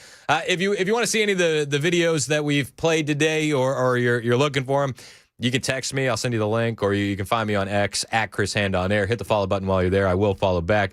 We're talking about Minneapolis. And listen, the narrative that we're getting from these leftists is that Renee Nicole Good did nothing wrong. I think that is just crap. And we've made the case over and over again that that's just what that is. Crap. That's the reality of it. We played you the body cam footage, cell phone video from the agent involved in the shooting. Yet you still have leftists saying that this isn't what happened. This is not how it went down. There was a state rep from Minnesota who she admitted she hasn't even watched the new video. And I'm like, how can you get on TV? So this was on MS Now.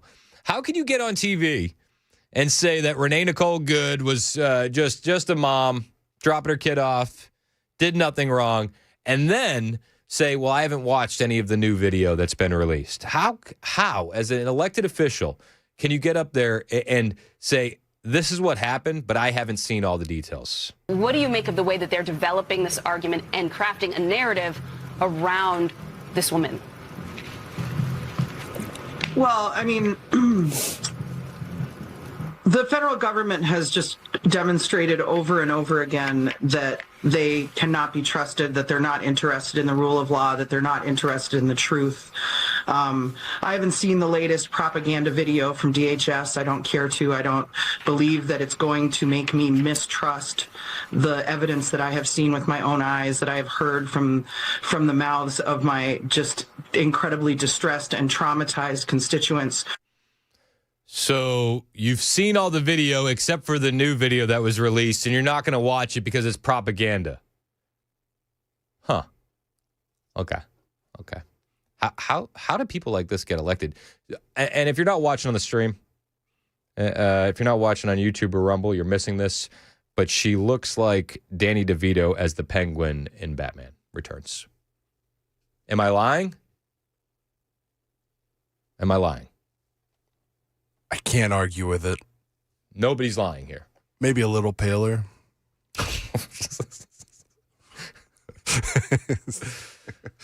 She's still not the craziest Minnesota representative that's out there. That award goes to Ilhan Omar, who is, I think you could classify this as inciting violence. To show all of them the door out.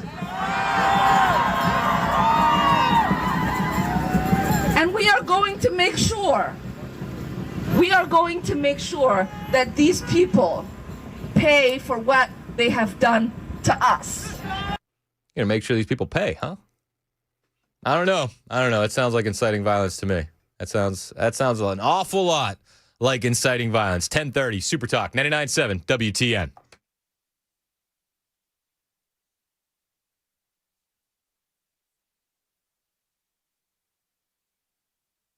I'm Joan Jones with your top stories. An arrest in the murder of a DoorDash driver in Nashville. WSMV4's Marius Payton says police received dozens of tips. The shooting happened January 4th near a nightclub on Murfreesboro Pike.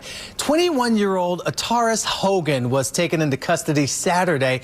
Police say Hogan and her friends were kicked out of the nightclub. Detectives say as the group was leaving, Hogan is believed to have fired shots from inside that car. The DoorDash driver, David Valentine, was hit by one of the shots. He died at the hospital later. Ataris Hogan was booked into the Davidson County Jail on $520,000 bond. Protests against the Iranian regime in cities around the world. In Los Angeles, a U-Haul truck driver drove into a crowd during a rally on Sunday. The truck bearing signs that read "No Shah, no regime, USA, don't repeat 1953. It was a horrific scene. Police pull the driver from the truck as the crowd tries to hit him with anything they can, from flagpoles and trash to even their own hands. Protesters even chasing down the driver and trying to hit him as police walk him away from the scene and take him into custody. That's ABC's Tim Pulliam in Los Angeles. This comes as President Trump considers possible military action in Iran. The rate of children visiting doctors' offices for the flu hitting a 10-year high, according to the CDC.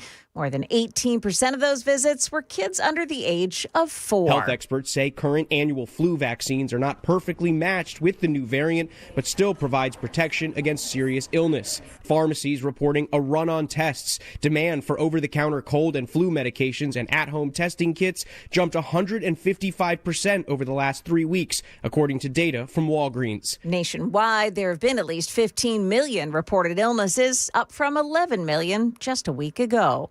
That is the latest news. We've got your weather next. I'm Joan Jones, WTN News.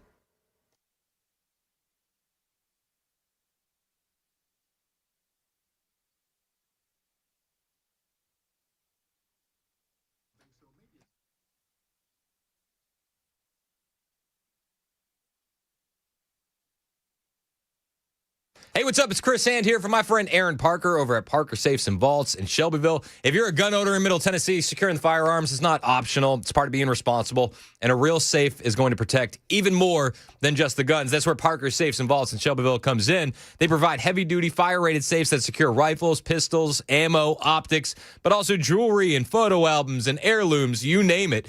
Aaron Parker is a veteran with Air Force Security and Park Ranger training.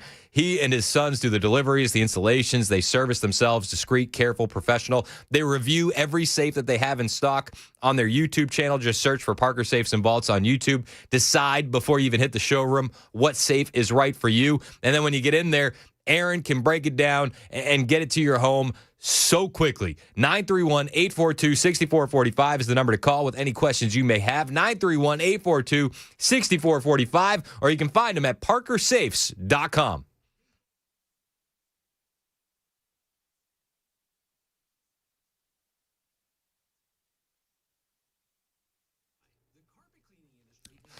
We're back on the stream.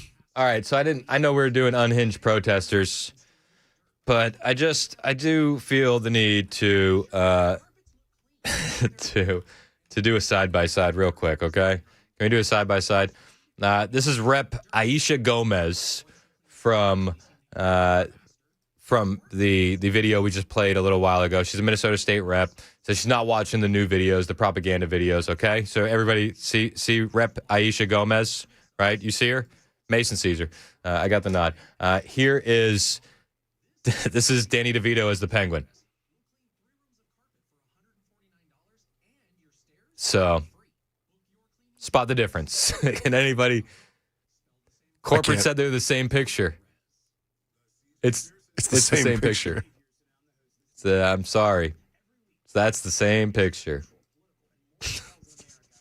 Okay. What you're here for? Unhinged protesters getting owned. Let's see what we got. This is a good one I think we can get to real quick.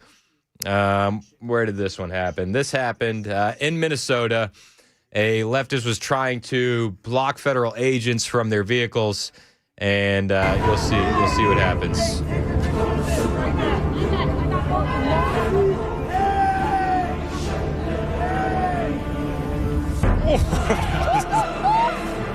Do you even lift, bro?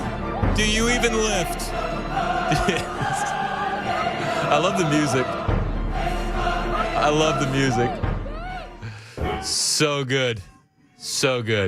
All right, we're going to rejoin the radio broadcast. I appreciate you guys exclusively here on YouTube, Rumble, Facebook, Twitter, Twitch. One more time for those in the back.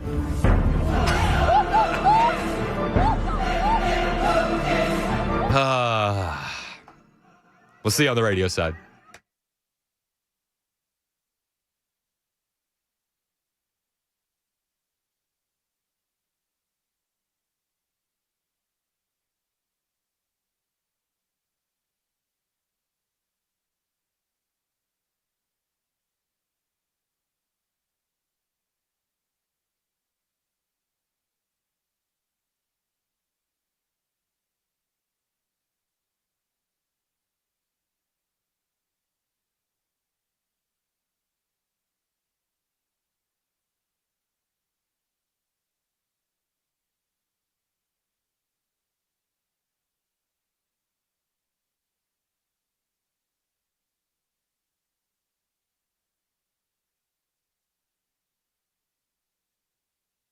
It's 1036, Super Talk 99.7 WTN. My name is Chris Hand. Show's brought to you by our friends at Better Water LLC. Water filtration systems, water softeners. You get those at betterwater.com. Kristi Noem over the weekend confirming the arrests of child rapists, murderers, gang members, just your run-of-the-mill regular rapists, and more.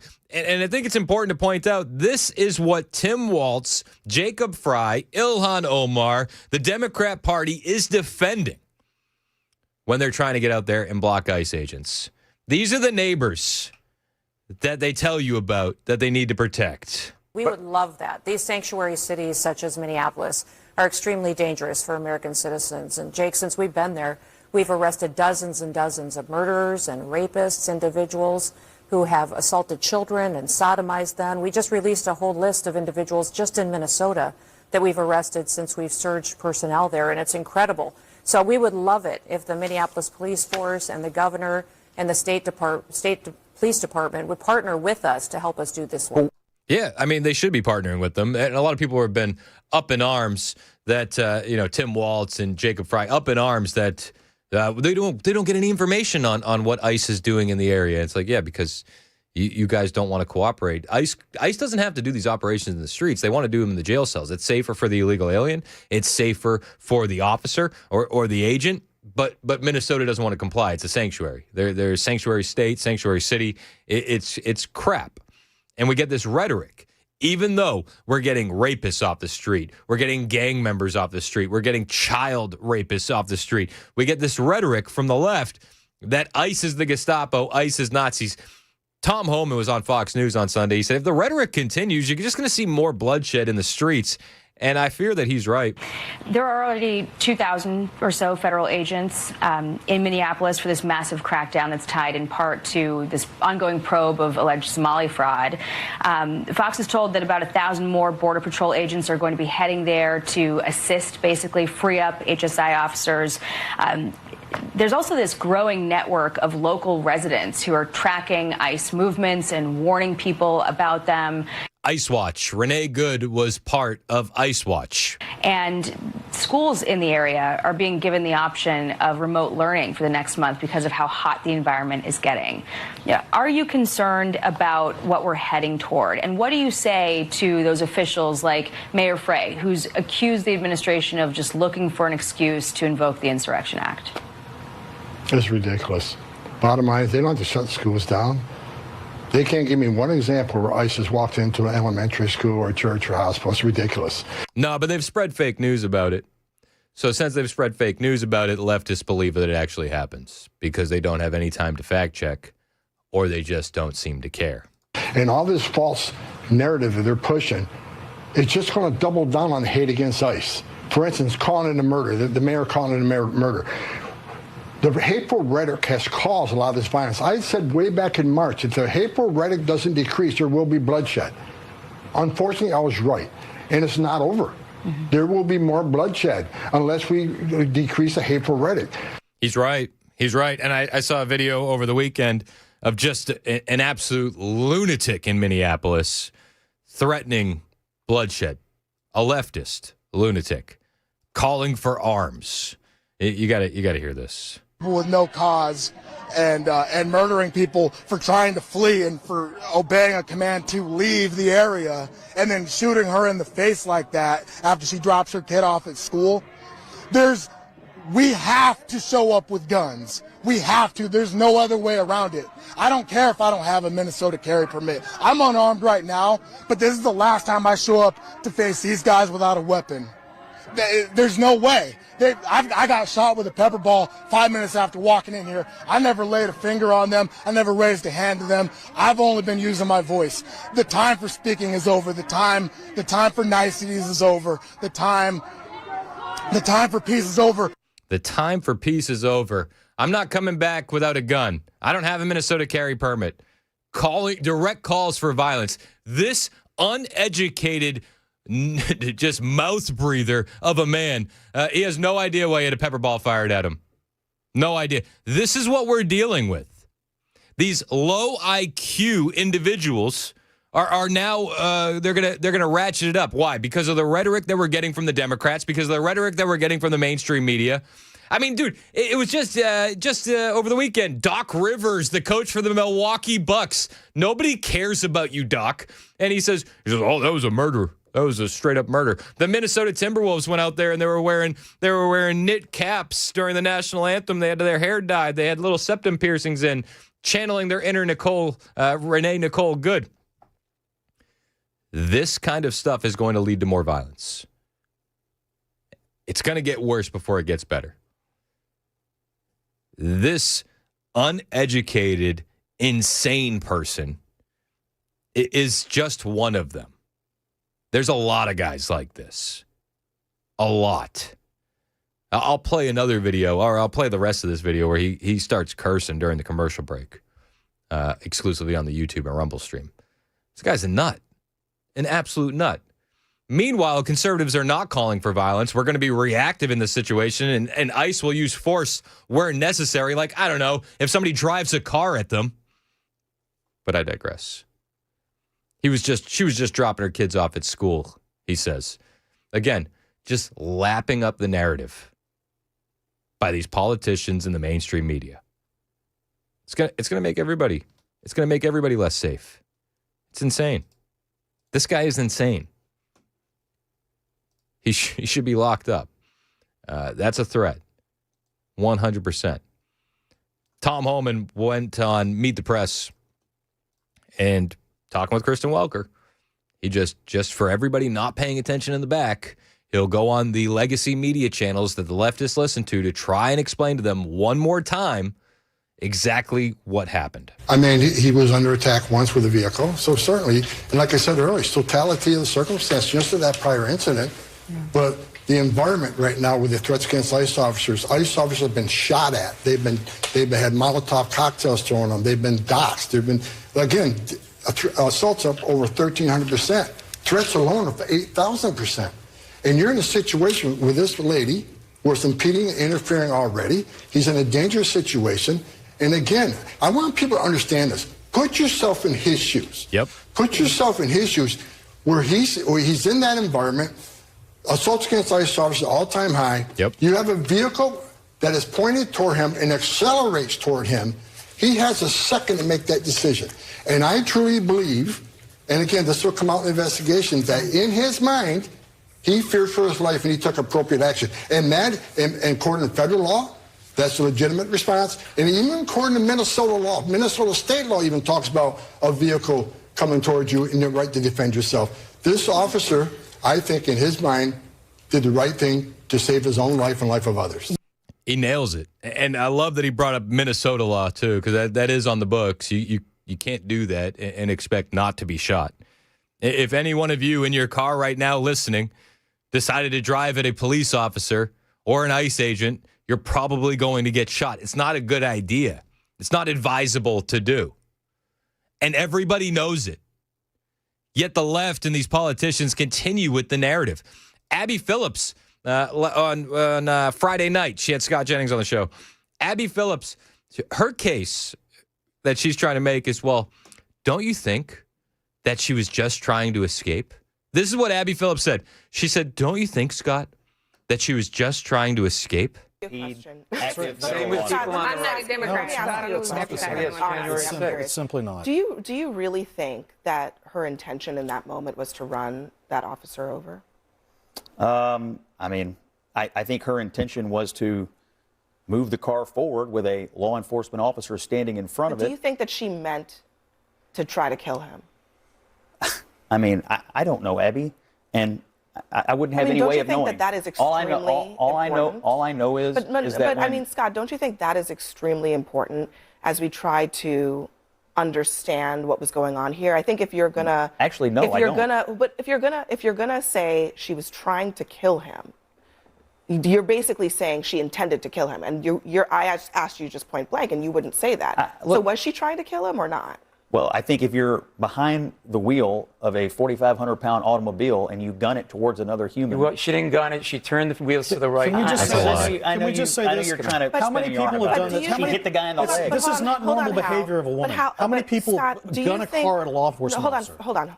Do you think that it is possible that she was trying to escape the interaction? So fleeing when you were given a lawful order. Listen, even if we buy the leftist narrative, okay? Even if let's say that she was in the wrong place at the wrong, let's say like all the leftist narratives are true. She just dropped her kid off at school. She was in the wrong place at the wrong time. None of that would lead anyone to convicting said ICE agent of anything. And Graham versus Connor, 1989 Supreme Court case, that's the precedent. This is the case of the Supreme Court that had they rejected 20/20 hindsight, especially in policing and use of force cases. It all depends on the perspective of a reasonable officer on the scene rather than 20/20 hindsight vision. That's it. The precedent is there. Did the officer feel fear for his life in that moment? If the answer is yes, then he was justified. And you've seen the video, I've seen the video. He was justified. Use of force evaluation is based on what the officer knew at the moment. Courts cannot second-guess decisions using facts learned after the incident. Even if we believe all the leftists, even if that information was 100% true, which it isn't. Let me put a disclaimer in there. It's not. But even if it was true, she just dropped her kid off at school. She was in the wrong place at the wrong time. That doesn't matter. It's about what the officer perceives at that time. And what we've seen on the streets of Minneapolis is all of these individuals agitating ICE. What we've seen across the nation is all of these individuals agitating ICE. At best, at worst, they're getting violent and throwing bullets. So no, it doesn't matter. It doesn't. Even if you believe it, the guy would still walk. You can disagree emotionally. That's fine. You can even disagree morally. Okay. But legally, because of Graham v. Connor, this case turns on reasonable perception, not hindsight. Even if you bought the narrative, even if the leftists were true and telling the truth, they're not. Even if they were. Democrat Senator Tina Smith doesn't think Renee Nicole Good was in any way a threat to the ICE officers. She was just trying to move her car. Listen, this is on ABC. I think it was ABC. Yeah, ABC This Week. To button this up, you do not think that the officer was rammed. You do not think that Renee Good did anything wrong. I have seen nothing in any of the eyewitness videos nor in any of the eyewitness reports from this tragic day that would suggest that she was in any way a threat to these officers. But again, this is why we need to have a fair and unbiased investigation so we can gather all of the evidence and all of the information and we can know exactly what's happening. And what I think is going on here is the administration does not want that to happen. And that looks to me like a cover-up. Excuse me? It's a cover-up? It's a cover-up. Again, if you apply Graham v. Connor, even if the leftist spin is 100% truthful and accurate, and they were to charge this guy with something, he walks. He walks. That being said, the leftist narrative is nothing more than bovine scatology. And we've seen that over and over. Hasn't stopped Democrats from going on TV. Ilhan Omar found herself on TV over the weekend. MS Now, she's very upset. She's very sad. And she thinks that this is all because of the discrimination that Somalis are facing right now. And she has no idea why they're facing that discrimination. I'll play you the clip from Ilhan Omar on the way. In the meantime, if you're joining us on YouTube or Rumble, there was a lot of action on the protest scene over the weekend with ICE agents in Minneapolis, Chicago, L.A.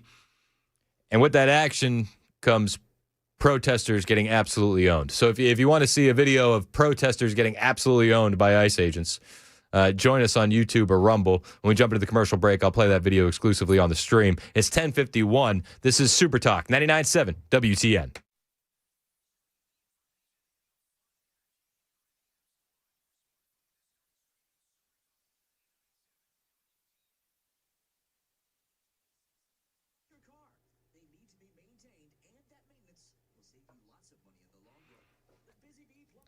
And we're back on the stream. What's up, guys? Thank you. The YouTube, we love you guys. Rumble, we love you guys. Everybody watching online, we really do appreciate you guys just being like the best of the best and always sticking with us on the stream. And it's awesome. So we're trying to do more exclusive content for you guys on the stream, and we got some here. A liberal woman decided to smash on the window of a federal immigration officer in Minneapolis and instantly got owned by federal agents. Let's watch this one together, shall we? All the fuck home! Get the fuck out of here! We hate you! Here's your camera. Fucking leave! Get the fuck out! Get the fuck out of here! Get the fuck out! Get the fuck out of here! It's this unhinged lunatic with the red hair that we should be keeping an eye on here. She seems sweet. She seems nice. Fucking leave! Get the fuck out of here! Get the fuck out of here! We hate you! We hate you! We hate you! Let's try, asshole! He's a pepper sprayed me! Play stupid games, win stupid prizes. Insanity. Absolutely insane. Appreciate you guys joining us on the stream. We're going to rejoin radio. We'll be back here in a moment.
All right, we're going to update you on this road rage shooting downtown. Also, Metro Police say they've arrested a suspect in the deadly shooting of a DoorDash driver.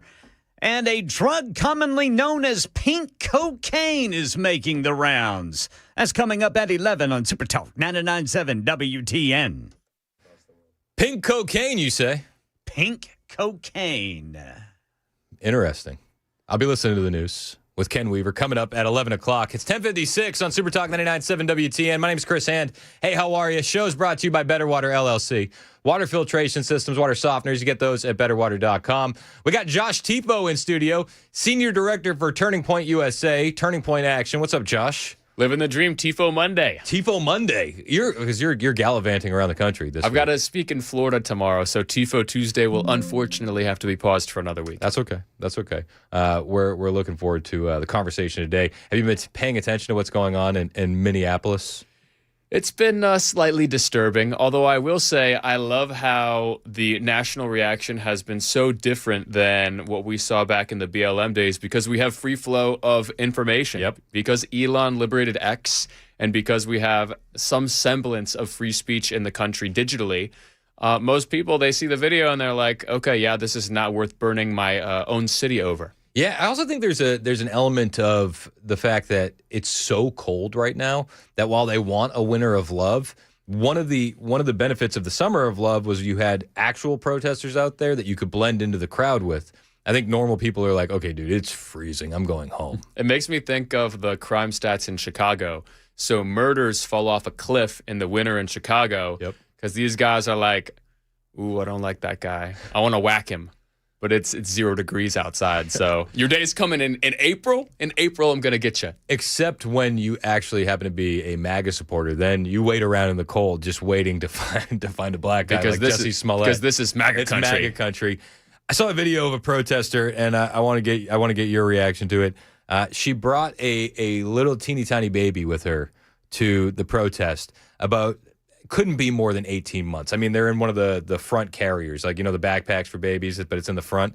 And this is why she brought her little peanut with her to the protest. Hate what's happening to it with people who frankly aren't from here coming in and telling us who should be here. And when it comes down to loving my neighbor, I'm just going to love my neighbor. So you have a little peanut with you. I do. This is Lola. Lola. And why was it important for you to bring her? Just to feel the energy of love and community and to show people that I'm not going to let someone else intimidate me to live in a city that doesn't represent what I want it to represent. Now, correct me if I'm wrong, but I have seen individuals refer to people that bring their kids to Turning Point events as radicals and insane people, right? Well, they are pretty radical. I mean, they want to have more than one kid. And true. The wives want to submit to their husbands. So, yeah, they are actually pretty radical. That's but fair. I digress. When you have a baby at a protest where pepper spray bullets are probably going to be fired, what does that say about your parenting? Well, it shows that you're an awful parent, but it also shows the foundational reason why a lot of these leftists are so passionate about their beliefs. This is their religion. So the leftist Marxist religion has replaced Christianity in their mind. And if you are following a movement with religious fervor, then, yeah, putting your kids in the line of fire makes sense because this is not just a political preference. This is this woman's religion. Yeah, you're absolutely right. Josh Tifo's in here. Tifo Monday, Senior Director for Turning Point USA, Turning Point Action. We'll have more on the way. It's 11 o'clock. This is Super Talk, 99.7 WTN. It's good to be back.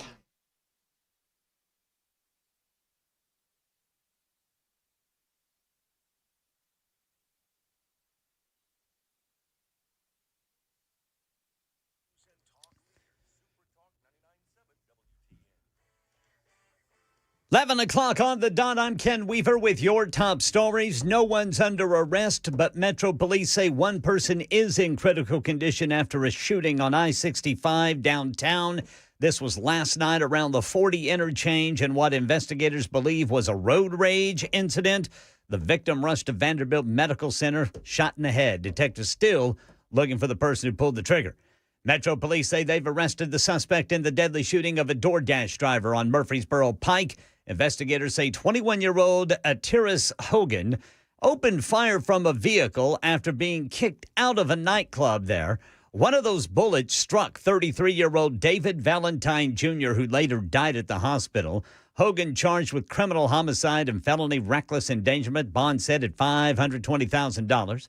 Meanwhile, a drug commonly known as pink cocaine turning up in more nightclub raids and drug busts, according to federal officials. ABC's Jim Ryan tells us about this relative newcomer to the narcotic scene. Well, pink cocaine, or 2C, is pink. It rarely contains actual cocaine. Instead, it's generally a combination of other drugs, including ketamine and ecstasy. Former DEA official Bill Bodner tells ABC News that it's remarkably easy to get. With social media, with the smartphone, everyone lives in an open-air drug market. Last year, New York investigators seized pink cocaine along with dozens of guns in a trafficking case linked to a Venezuelan gang. Jim Ryan, ABC News. All right, back here in Nashville, lots of mystery and anxiety surrounding the Covenant School after a man was caught on video surveillance walking around outside the building, taking photos, videos, selfies before running off into the woods. That man was spotted the day after Christmas inside the Covenant Presbyterian Church until he tripped an alarm and ran away. Police have released a photo of this guy. You can check it out. Call police if you recognize him. Meanwhile, a $9 million settlement over parking in Nashville. Metropolis Technologies will pay $9 million to settle complaints with Tennessee's Attorney General, who says the company overcharged drivers at paid parking lots across the state. The deal includes refunds, free parking credits, and stricter rules on signage and billing. Officials say the changes aim to prevent wrongful charges and improve customer service. And Democratic State Rep Afton Bain says she's not going to seek re-elect, or rather try to take on Matt Van Epps for the 7th Congressional District. She's going to seek re-election to her current seat. And a Laverne resident just struck gold with the daily Tennessee jackpot after 2 months without a winner. The lucky ticket matched all 5 numbers in the January 10th drawing, earning $660,000. The winning ticket sold at the Walmart Supercenter on Murfreesboro Road in Laverne. The winner has 180 days to claim their life-changing prize. That's the latest news. Weather's next. I'm Ken Weaver, WTN News.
It's 11:06 on Super Talk 99.7 WTN. My name is Chris Hand. Show's brought to you by Better Water LLC, water filtration systems, water softeners, betterwater.com. Joined in studio by the Senior Director for Turning Point USA and Turning Point Action, Josh Tifo. Tifo Mondays. What's up, Josh? How are you? Living the dream. Happy to be back. Yeah, you were on vacation with the family. I was. Yeah, turned everything off. I tried to limit my access to news, and then cities started burning down. So had to learn a little bit about that, but turned my phone back on this morning. It was off for 9-10 days. Let's go. And I probably had, I don't even know if I counted, I had almost 500 messages I missed. So who knows what some of those are? I haven't read most of them. So I try. That would drive me insane. Do you have, does it say 500? Oh, dude, that would drive me nuts. I can't have any of those notifications. Yeah, it's a lot. I just turned it on and I was like, I got to make sure like Erica didn't text me or like any of our biggest donors or like any senators or governors, and they did. And once I responded to them, I'm like, okay, so this is a problem for later. Time to go see Chris. Perfect. I want to get your reaction. So we've seen a lot in Minneapolis. The police department pulling back and essentially letting the protesters do what they wanted to over the weekend. It was chaotic, not as bad as it could have been by the grace of God. And I made the point before we hit the break. I think a lot of that has to do with the fact that you didn't have a lot of normies to blend in with.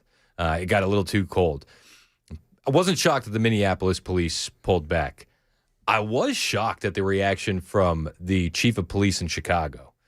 As you know, Tim Walz said, if you're in Chicago or L.A., we ask you to stand with us. They're coming to your city next. You got to stand in solidarity, and we did. We saw some paid protests. They absolutely were funded and organized, and there are going to be investigations into who's funding and organizing these groups.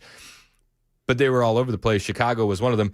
But the police chief of Chicago really surprised me when he said this. Let me make this clear. Federal agents, ICE, HSI, are officers. They are agents of law enforcement. If you box them in with vehicles, it is reasonable for them to believe that they are being ambushed and that this could end in a deadly situation. And it's reasonable for them to use force based on those conditions. Do not box in any law enforcement officer. You are breaking the law when you do that. Now, a statement like that doesn't seem wild, but coming from the chief of police in Chicago, it was a bit surprising. So there are two possibilities here. Either number one, he's a good guy, and he feels like he has the cover to actually come out and say this and restore some law and order to Chicago. I hope that's the case. Or number two, he is reading the room, and he is seeing that almost every everyday, hardworking American, including a lot of them in Illinois, see what's going on in Minneapolis and they say, I do not want that to be my city. I think it's ridiculous that you have illegal immigrants who are going after ICE agents. So whether he's a good guy or not, the grassroots has created a situation in the country where public sentiment is so far to the right on this issue that you have people like the police chief in Chicago coming out and saying, you guys better not do this. It would be reasonable for this ICE agent to defend himself if put in that situation. And again, I hope he's a great guy. But whether he is or not, we have created a situation where the wind is blowing harder in this direction. So you have things like this. On the flip side, you get the Philadelphia County and Philadelphia City Sheriff, Rochelle Bilal, who, to me, seems like a DEI hire. I'll let you make your own determination. But Rochelle Bilal comes out and says, listen, if ICE agents are going to come into my city, they'll get arrested.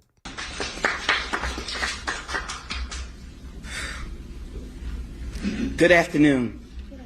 I'm Rochelle Bilal, the sheriff for the city and county of Philadelphia. And I say her name, Renee Good. Renee Good.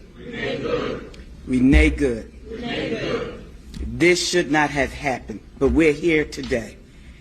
Let know that law enforcement professionals, real ones, not the fake made up ICE, probably Trump's new army to attack citizens of the United States. Did you hear what I said? No law enforcement professional wears a mask. None. Protesters could, though. None. Those that come into our communities wearing a mask to commit crime, thank God for our district attorney, Larry Krasner, who say he's going to lock them up. And I'm saying now, we are not going to whisk you away for them to hide your identity, because when you do it there, you're getting arrested there.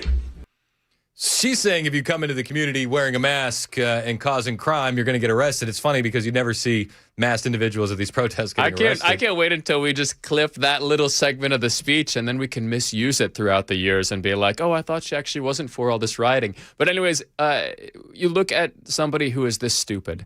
What are they doing? Number one, they are telegraphing to the international gangs This is where you should move your operations. This is where you should traffic people in America. This is where you can use illegals to run drugs because we're going to do everything we can to slow down ICE to keep them from going after them. And you look at the success that ICE has had with the direct deportations and the self-deportations. They removed at least 2 million people, and it might have been more, at least 2 million people in 2025, which is quite the accomplishment. And anytime that you have some idiot who gets up there and gives a press conference saying, we want illegals to do illegal things in our city because racism, then that person is directly responsible for the next casualty. When one of them goes after an ICE agent and the ICE agent has to defend himself, that man or that woman who dies as a result, that blood is on the hands of that incompetent leftist official who gave that stupid speech because they want to get recognized by George Soros and they want someone throwing money at Philadelphia. But how do we find ourselves in this situation where it's two alternate realities happening at the exact same time? And I mean, the rhetoric that she's issuing, that's like you're ramping up to civil war. You're going to arrest ICE agents. You're going to arrest federal agents. So we're going to have local cops standing up against federal agents. How do we get into this place? And is there any going back? Because in 2025, I have a hard time believing that we're ever going to find ourselves, 2026, geez. I have a hard time believing that we're ever going to find ourselves at a consensus on the truth again. So the important thing for us to recognize is that this is a spiritual battle before it is a political battle. And the devil comes to steal and kill and destroy. And you have these leftist officials, just like that crazy lady in Philadelphia, who wants to see destruction in her city. And either you remove those people from power or they will continue to be a plague on our society. Some courageous conservative needs to see that clip in the news and say, I'm going to run. I'm going to run next year, and this is never going to happen. And in order for us to remove these people, you need courageous people from that community to stand up, courageous business owners in that community to fund that candidate. And you look at where the grassroots is heading. The grassroots is 100% behind people like that, but there need to be patriots who run in these deep blue places, and it's tough because a lot of patriots left, many of them for good reasons. I mean, we live in Tennessee because it's such a spectacular place to raise a family. Mm-hmm. But if you are a patriot in a place like Philadelphia or a place like Chicago, you need to stand up and you need to be counted. If you're not fleeing, then you need to fight for what's right in your city because you can't negotiate with terrorists. And let's just say it like it is. If you're a leftist who wants to see civil war against Trump and his agents, then you're essentially a terrorist in this country. So there's only one way to deal with terrorists. You completely eliminate their power or they eliminate you. Rochelle Bilal, sheriff of Philadelphia in Philadelphia County, had more to say. No whisk away for them to hide you. None of that here. None of that here. Law enforcement professionals do not shoot at moving vehicles. I'm not saying fleeing because she wasn't fleeing. She was getting out of the way. Law enforcement professionals do not stand in front of moving vehicles invoking an action that is illegal. No, we don't. And so we stand here today with all those who stand against the made-up, fake, what you can call ICE, professional law enforcement. I don't call them none of that. I call them made-up, fake, wannabe law enforcement. Because what they do is against not only legal law, but the moral law.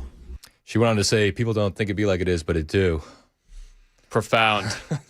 We're going to have to make that into a hat or a T-shirt or something. That's what she said. People don't think it be like it is, but it do. I mean, how do you get somebody like this out of power? So first you let them talk, and then you use what they say in ads, and then you infuriate the people, and then you remove them. But that requires two things. Number one, someone who has the guts to stand up and run in a deep blue area.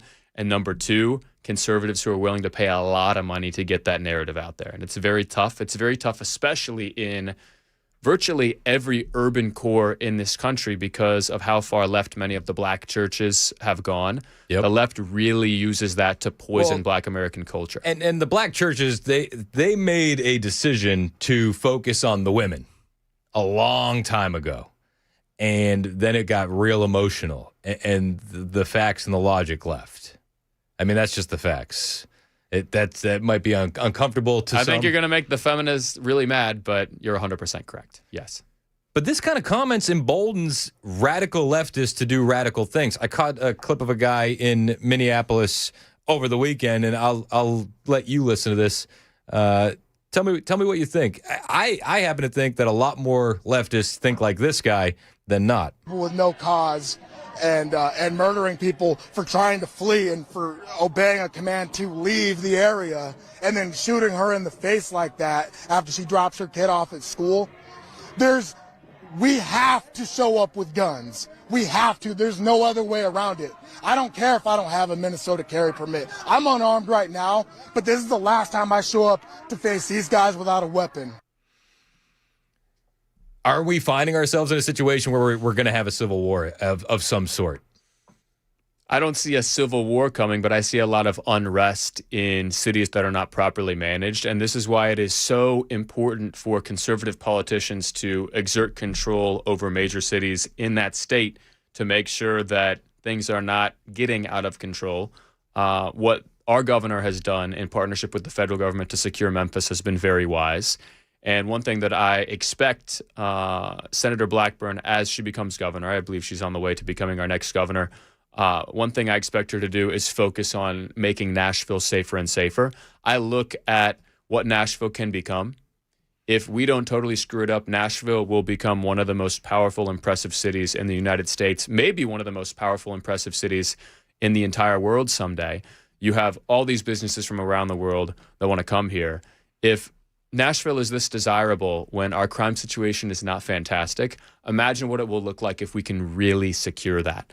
And I look at where a lot of the crime is in Tennessee, and it's wild to me. A huge weight of the crime in Tennessee, especially violent crime, is right around the Greyhound bus station in Nashville. Weird. And in several pockets in Memphis. And Memphis is not isolated. It's just kind of all over. So we're handling that with the National Guard. But if we know specifically which streets, which almost all of these violent crimes occur, why don't we just have an overwhelming amount of police force there, completely shut down the gang activity? A lot of it really comes down to willingness. And the left, ever since the Summer of Love, has pushed out this narrative in urban communities, in the police community, that hardline aggressive policing is somehow racist. Hardline aggressive policing is the absolute best thing that we can do for minority communities. Do you think that somebody who lives in a very rough area of Nashville wants to see the police go after the gangsters or not? Listen, I'm with you 100%, and I'll see your hardline aggressive policing, but I'll raise you the Portland police chief who cried because TDA members were shot. I want to speak for just a moment specifically to my Latino community.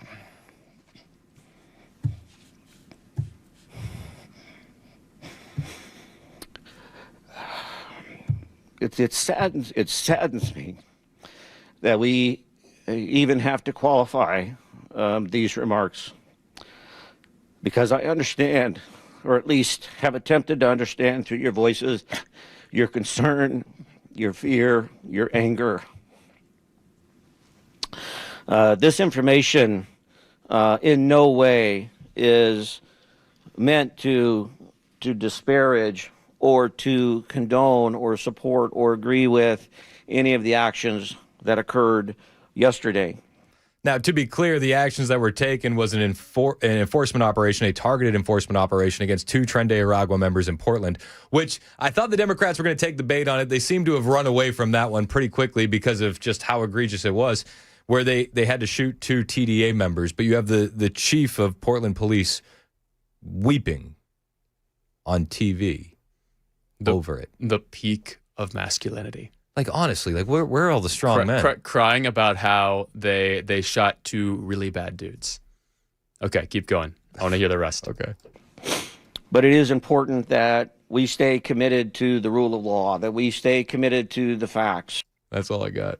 That's all we got. The rule of law and facts. So if you're a gangster in Portland and you watch this and you see this guy crying because they shot 2 really bad dudes, is that going to make you more or less likely to go out and commit more crimes? If I were a big gangster, I'd be like, all right, 2026, this is our year, man. If the police come after us, they're going to be crying. Like, this is easy. Portland or Philadelphia. Those are target locations.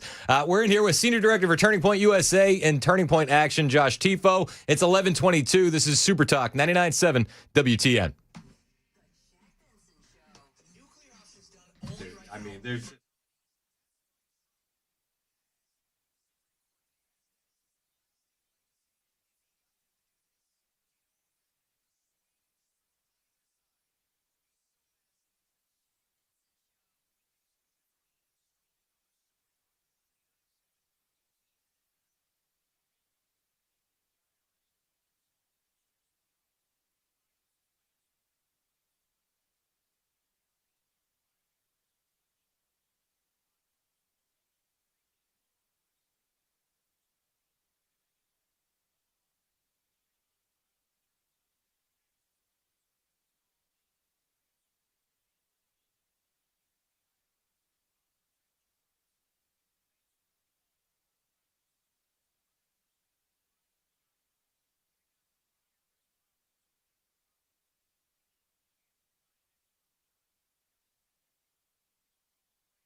Still no arrest in a road rage shooting in downtown Nashville, and a major parking company has agreed to a $9 million settlement because they overcharged people in Nashville. These stories more at 11:30. A Super Talk 99.7 WTN. Can you say that last part again for me, Ken? A parking company in Nashville has agreed to a $9 million settlement because they overcharged people. Is that one of those ones where you drive out of the lot and they're like, we got you. Don't worry. Is it one of those ones? Yeah, I never trust that. I don't trust. I have a very low level of trust in general across society right now, Ken. Well, yeah, that equates with the parking companies too. Yeah, absolutely. That's Ken Weaver in the newsroom. Headlines on the way in 3 minutes. Josh Tifo, Senior Director for Turning Point USA and Turning Point Action, is in the building. Josh, what stories are on your radar today? I absolutely love how Trump is going after Jerome Powell and the Fed. So these people apparently need $2.5 billion for some renovations and reconstruction projects in D.C. I want them to dig into every cent. I want to know who's getting paid. I want to know who's making money. I want to know how it ties back to the various people on the Fed Board of Governors. And Jerome Powell's now playing the victim, saying, oh, Trump's coming after me because I won't lower interest rates. He's coming after you because you're probably committing fraud. He's investigating you. We have a legal process to figure these things out. But also, Jerome Powell, what you're doing is despicable and will go down in history as one of the vilest things in the 21st century in American politics. It's your job to make sure that we have a strong economy, and you are artificially holding up interest rates, keeping young Americans from being able to buy homes, and trying to torpedo an entire industry just because you don't want Trump to have a nice midterm cycle, because you're trying to wreck Trump's second term. Well, breaking news, he's doing so well with everything else that you're failing. And also breaking news, I have a feeling that this investigation is going to yield some very interesting results, and there could be some serious criminal consequences for these people trying to run our economy into the ground. And thank God for President Trump. Thank God we have a president who has the guts to go after the chair of the Fed. And thank goodness that he has a construction background. He walked around that building and went, you're over budget how much? You're trying to do what in this building? Mm-hmm. None of this makes any sense, and I don't think Kamala Harris would have known her ass from her elbow when she was going through a construction project. And I absolutely love the other economic items Trump is now floating and considering. He wants to possibly ban Wall Street from investing in single-family homes and creating this huge renter economy nightmare. He also is considering a cap on credit card fees. What is your thought on that? So I'm interested to get your take, because I wonder, there's a fine line between capping fees and price controls. That's true, but I think that it's smart to have a cap at some point, because you look at some of this, it's extortion. You have people who have almost no financial wherewithal, who think that they get a card so now they can go buy the things their family needs. They get a bill, and without realizing it, they have 40% interest rates. Yep. There needs to be some type of regulation there. And I'm not saying that we should overregulate, but even a lot of these people, they don't speak English. A lot of these people don't understand the loan terms that they're entering upon. And you also look at the predatory marketing. A lot of these credit card companies are sending unsolicited, pre-approved credit cards to a lot of them new immigrants in the country, a lot of them undocumented illegal immigrants in the country. And these people get a card and they're like, great, I can go buy food. And then they get a bill and they're like, oh, so I owe 40% interest on this. Maybe they can't even read the bill. And to me, I don't know what should be legal and what shouldn't be, but we should take more action there. Let's dive more into this on the other side. Plus, I have the comments from Jerome Powell reacting to Donald Trump and the investigations. We'll play that. We'll talk a little bit more about the credit card capping, and we'll also talk about the fraud. Josh Tifo's in here, Senior Director for Turning Point USA, Turning Point Action. I'm Chris Hand. This is Super Talk 99.7 WTN.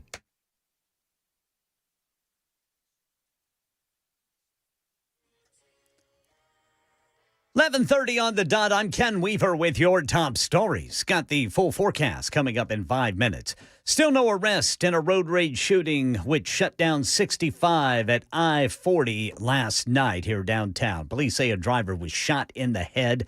That person is in critical but stable condition. They had to shut down the northbound lanes there at 65 for hours to investigate. And again, they're looking for the shooter. Meanwhile, a woman accused in the fatal shooting of a delivery driver, a DoorDash driver in Nashville, is now in custody. Police say 21-year-old Atiris Hogan fired several shots from her car after leaving a nightclub on Murfreesboro Pike. One of those bullets hit 33-year-old David Valentine Jr. as he was driving by. Hogan faces homicide and reckless endangerment charges and is due in court tomorrow. A major parking operator has agreed to a $9 million settlement with the state of Tennessee. Metropolis Technologies was accused of misleading drivers and then charging for short or non-existent stays. The agreement provides cash refunds and free parking credits for consumers. It also requires clearer signage and a 15-minute grace period at all lots.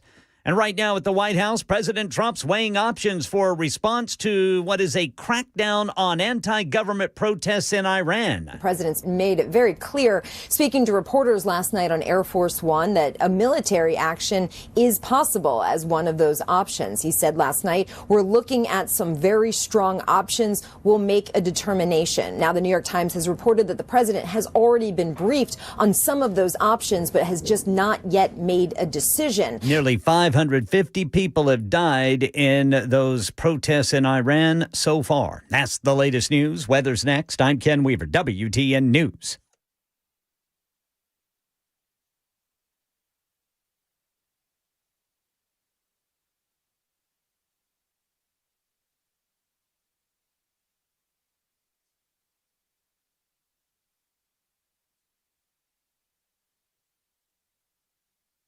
Hey, what's up? It's Chris Hand here from my friends at Zero Res Nashville. You guys know what I go through. 4 kids, 2 dogs. Well, not even what I go through, what the carpets go through. When the carpets get dirty, as they inevitably do, we call the Maha of carpet cleaning. We call Zero Res in Nashville. They're exclusive ZR water, no soap, no harsh chemicals, no residue, which means the carpets, the upholstery, don't just look insanely clean. They're going to stay clean longer. Then the kids can roll around the floor. The dogs can roll around. We don't have to worry about what's in the fibers. We're good to go. It's not just carpets. They'll do air ducts. They'll do tile. They'll do rugs, upholstery, the works. Right now, you can get 2 rooms of carpet plus a hallway or stairs for $129, or you can get 3 rooms of carpet plus a hallway or stairs for $149. This is the best deal in carpet cleaning. You need to talk to my friends at Zero Res, 615-535-9376. That's 615-535-9376. The recommendations are through the roof. The Google reviews are awesome. ZeroResNashville.com.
We've just reached the 2-year mark of the Freddie O'Connell tenure as mayor of the city of Nashville, and one asks oneself, what has he done for this city? Now, look, I've had Freddie on this show, and do I need to tell you yet again that he seems like a nice enough guy? Do I need to? Oh, he seems like a nice enough guy. I'd like to sit down and have a beer with him. You know, my grandma seems like a nice enough lady, but she's dead. I don't want her to be the mayor of Nashville. Just because they're nice people doesn't mean that they're good leaders. Now, Freddie is set to be on this radio show in 3 weeks. November 7th, we have him slated, I think, in the 3 o'clock hour. I was talking to his guy, Alex Apple, about that just several days ago. And we will present all of this to him. Tell me what your accomplishments are as mayor of this city, besides raising taxes, because you've done that twice. Twice.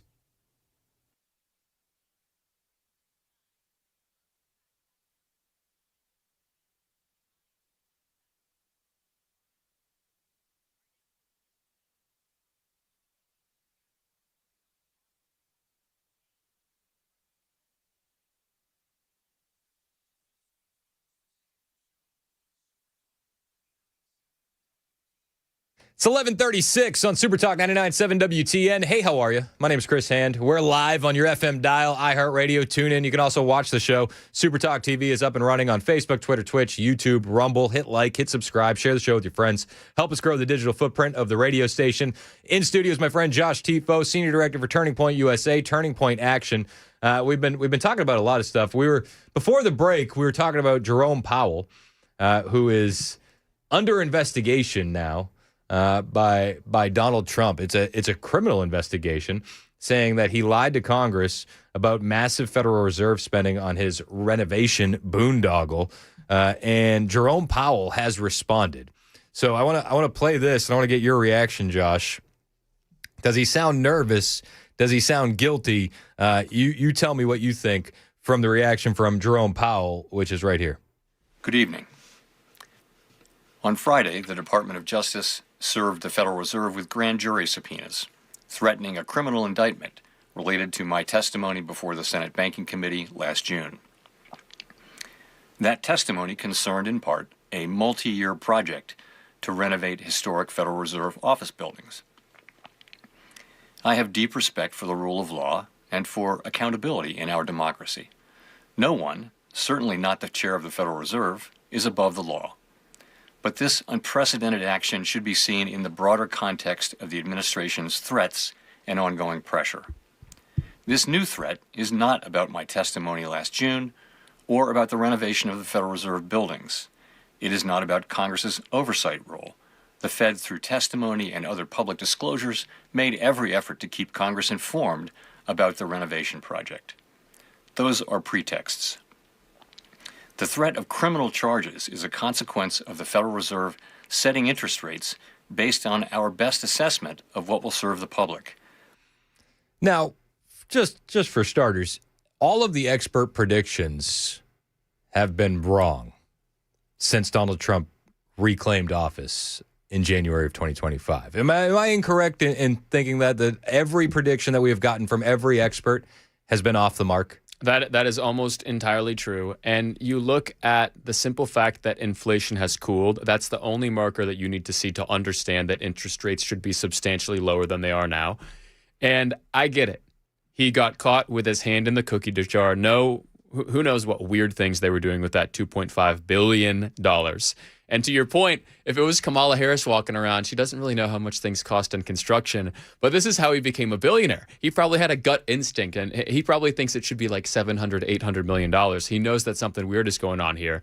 So Kamala Harris doesn't know how much things cost at a gas station, let alone here's a one thing construction that project. I almost admire, that I'm so entertained by, how shameless Kamala Harris is. So she runs one of the worst presidential campaigns in the history of American politics. If I were one of her investors, I mean, I would probably just pull out from the Democrat Party and be like, this is the worst waste of money. I've never seen somebody light money on fire like this in my entire life. And what does she do to celebrate the fact that she cannot competently run for president? She goes on a book tour and writes 107 days. So the level of shamelessness is just unlike anything that I've seen. But going back to the Fed and going back to Jerome Powell, I love that we have a president who's willing to take the gloves off for the American people. I rant a lot about how we won 2024 on this promissory note to working class Americans, to young Americans, saying we are going to make it affordable to live the American dream again. I get it. You want to get married. You want to have kids. You want to live in a nice, safe house with a yard that's not the size of a postage stamp. And Donald Trump is doing absolutely everything he can to get us to that future. And one of those steps is taking on the chair of the Fed. And I love that he's taking him on in the area of interest rates. That's obviously an area of obvious political corruption. But also he's taking him on with this simple fact that it's highly likely that they're committing fraud with the $2.5 billion allocated for these renovations, renewals, whatever they're going to call it. And the American people are behind Trump. You look at the outrage that happened like this when that young, sharp kid in Minnesota just started walking into daycares and saying, oh, wow, they get millions of dollars. There's no kids in this daycare. And by the way, he has a spectacular career ahead of him. Very Nick proud of him. Shirley, yeah, really very sharp sharp kid. I love Nick. So I actually haven't met him yet. So I need to become friends with Nick. But the American people see that. And what was the reaction that you saw all over social media? There were a bunch of people tweeting that they weren't going to pay their taxes, which obviously they're not going to follow through on because they don't want to go to federal prison. But that was the gut reaction of these people who voted for Trump because in 2024, they believed that he could deliver the American dream. They believed that Donald Trump could create a country again where you show up and you work hard and you can get married and you can have kids and you can live a nice life in the United States of America. And then when they feel like that's not happening and they're still stuck in an apartment and they can't buy a home, and the only thing they could afford outside of an apartment is another rental home from one of these mega banks, buying up these new developments and then trying to. You see that all over Mount Juliet. Whole neighborhoods make it federally up. Illegal. Yeah, and there may be people listening right now who are very mad when I say that. I have friends who are invested heavily in this because it's a great way to make money. You have all these young people who want to live the American dream. They can't buy a home. Interest rates are artificially high. So what's the best way to make money on that? You build a bunch of entry-level homes and you rent them out. You'll own nothing and be happy. I have a moral problem with that. I don't care how much money you're making. I have a moral problem with people who do that. It's also hard to believe that there would be no fraud going on at the Fed project, because what we learned over the weekend via Scott Bessent is that he said the totals on the fraud in this country are about $600 billion a year. You recently mentioned you think there are between $300 and $600 billion in fraud every year of federal funds? That's not my number. That's the General Accounting Office. So it's about 10% of the federal budget, 1% to 2% of GDP. And if we can narrow that number, President Trump asked for a $500 billion increase in the defense budget to fortify 10, 20 years of neglect and the forever wars that we've been involved in that he's determined not to get us into. That if we need to flex up our military budget, if we can get rid of this waste, fraud, and abuse, we can finance a safer, sounder U.S. with that. I mean, even the military stuff aside, if we got rid of the waste, fraud, and abuse, why can't all of our major cities look like Dubai? Do you know what I mean? I would love for us to get to the point societally where we have enough respect for our communities that you can do what you see in Dubai, what you see in South Korea, where you have beautiful public spaces that nobody's going to wreck. And you see this in a select few nations around the world. And it's a cultural thing. Are you proud of where you live? Do you feel enough pride and enough responsibility that you're willing to make sure that your public park is clean? Like if there's trash there, are you gonna clean it up? That's not an attitude we have in America because so many of the urban areas in America are so far gone. It's kind of like that one room in your house that's the junk room, and you store the luggage there, maybe the Christmas stuff, and you're not gonna spend your Sunday afternoon tidying it up. You're just like, that's too much of a mess. I'm going to close the door. I'm going to forget about that being there. That's what happens in the human mind when any situation kind of gets too far gone. And that's the way that a lot of Americans look at our cities. And that breaks my heart. What's happening to New York breaks my heart. New York used to be one of the greatest cities in human history. It's 100% not now. Instead, it's kind of the base for evil. And here's what's wild. I predict that even with the economic suffering that's about to come from all of these ridiculous Mamdani economic policies, I think a lot of leftists will like it because they hate Trump. So even though they're doing worse, they're going to be cheering for it. They'll be cheering for their own downfall. And you see a version of this in a number of nations throughout world history who got to that point. You saw it with some of the ruling class in Cuba. You saw it with some of the ruling class in Venezuela, which, by the way, I love what Trump has done in Venezuela. I'll admit what my first gut reaction to this was. I was like, oh, my goodness, another foreign intervention. Are we going to put troops on the ground? Mm-hmm. And when I took enough time to digest it, it was one of the most masterful things that Donald Trump had done. And I didn't feel this way at the very, very start. So I'm glad that I was on vacation. I had some time to think about it because I am reflexively against foreign intervention unless absolutely necessary. And I know that is partially because Bush and Cheney executed it so poorly in Iraq and Afghanistan. And then Biden left all of our equipment there. Yeah, I still can't believe that happened. It's insane. So the Afghanistan withdrawal was handled so poorly that one of my friends became aware of how many of the Afghani interpreters we were leaving there who essentially were marked for death by the Taliban, people who had helped the American troops, some of the families for decades. And as soon as we pulled out, we had promised that we would take them and give them either legal status or citizenship in the United States. And the Biden Department of Defense, since they had no idea what they were doing, they were leaving almost all of them there. So the Taliban was just like rounding them up and slaughtering them. But they brought in 80,000 unvetted.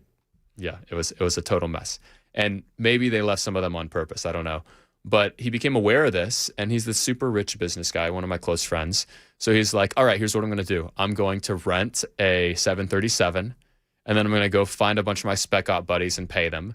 And I'm going to fly them into Afghanistan, and they're just going to get as many of the interpreters and their family as they can and just get them on jets and bring them to America. Insane. And worked with the State Department, did it himself. So the big problem with the poor execution and the whole Afghanistan mess was not our lack of ability. The American military can show up and pick up Maduro and fly back. Well, it was lack of will.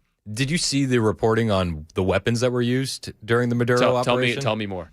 So Caroline Leavitt over the weekend, there was a post going around about an interview with a security guard from the Maduro operation. Caroline Leavitt retweets it and says, stop what you're doing and read this. And I covered this earlier, but they pointed out that we use direct energy weapons, which is insane.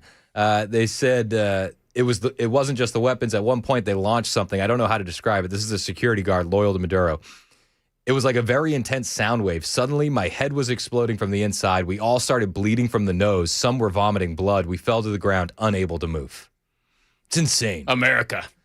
How does that change the future of warfare? So imagine that technology with drones. And that is what the future of warfare is going to look like. And that is why I talk about it all the time. And I know that some of your listeners are sick of it and don't like when I talk about it. That's why the AI race is basically like this generation's Manhattan Project. So there will be AI drones that have direct energy weapon technology. And do you want us to have the best ones, or do you want China to have the best ones? And by the way, there's some movement on the AI front. So, and this disturbs me to no end.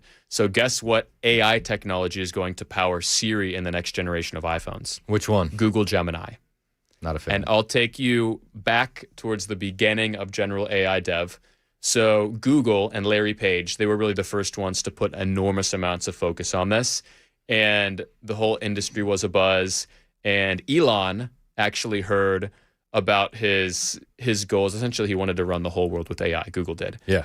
And that is why Elon founded OpenAI Foundation, I believe it was called. So he went out and found this sharp kid named Sam Altman, smart guy, you may have heard of him.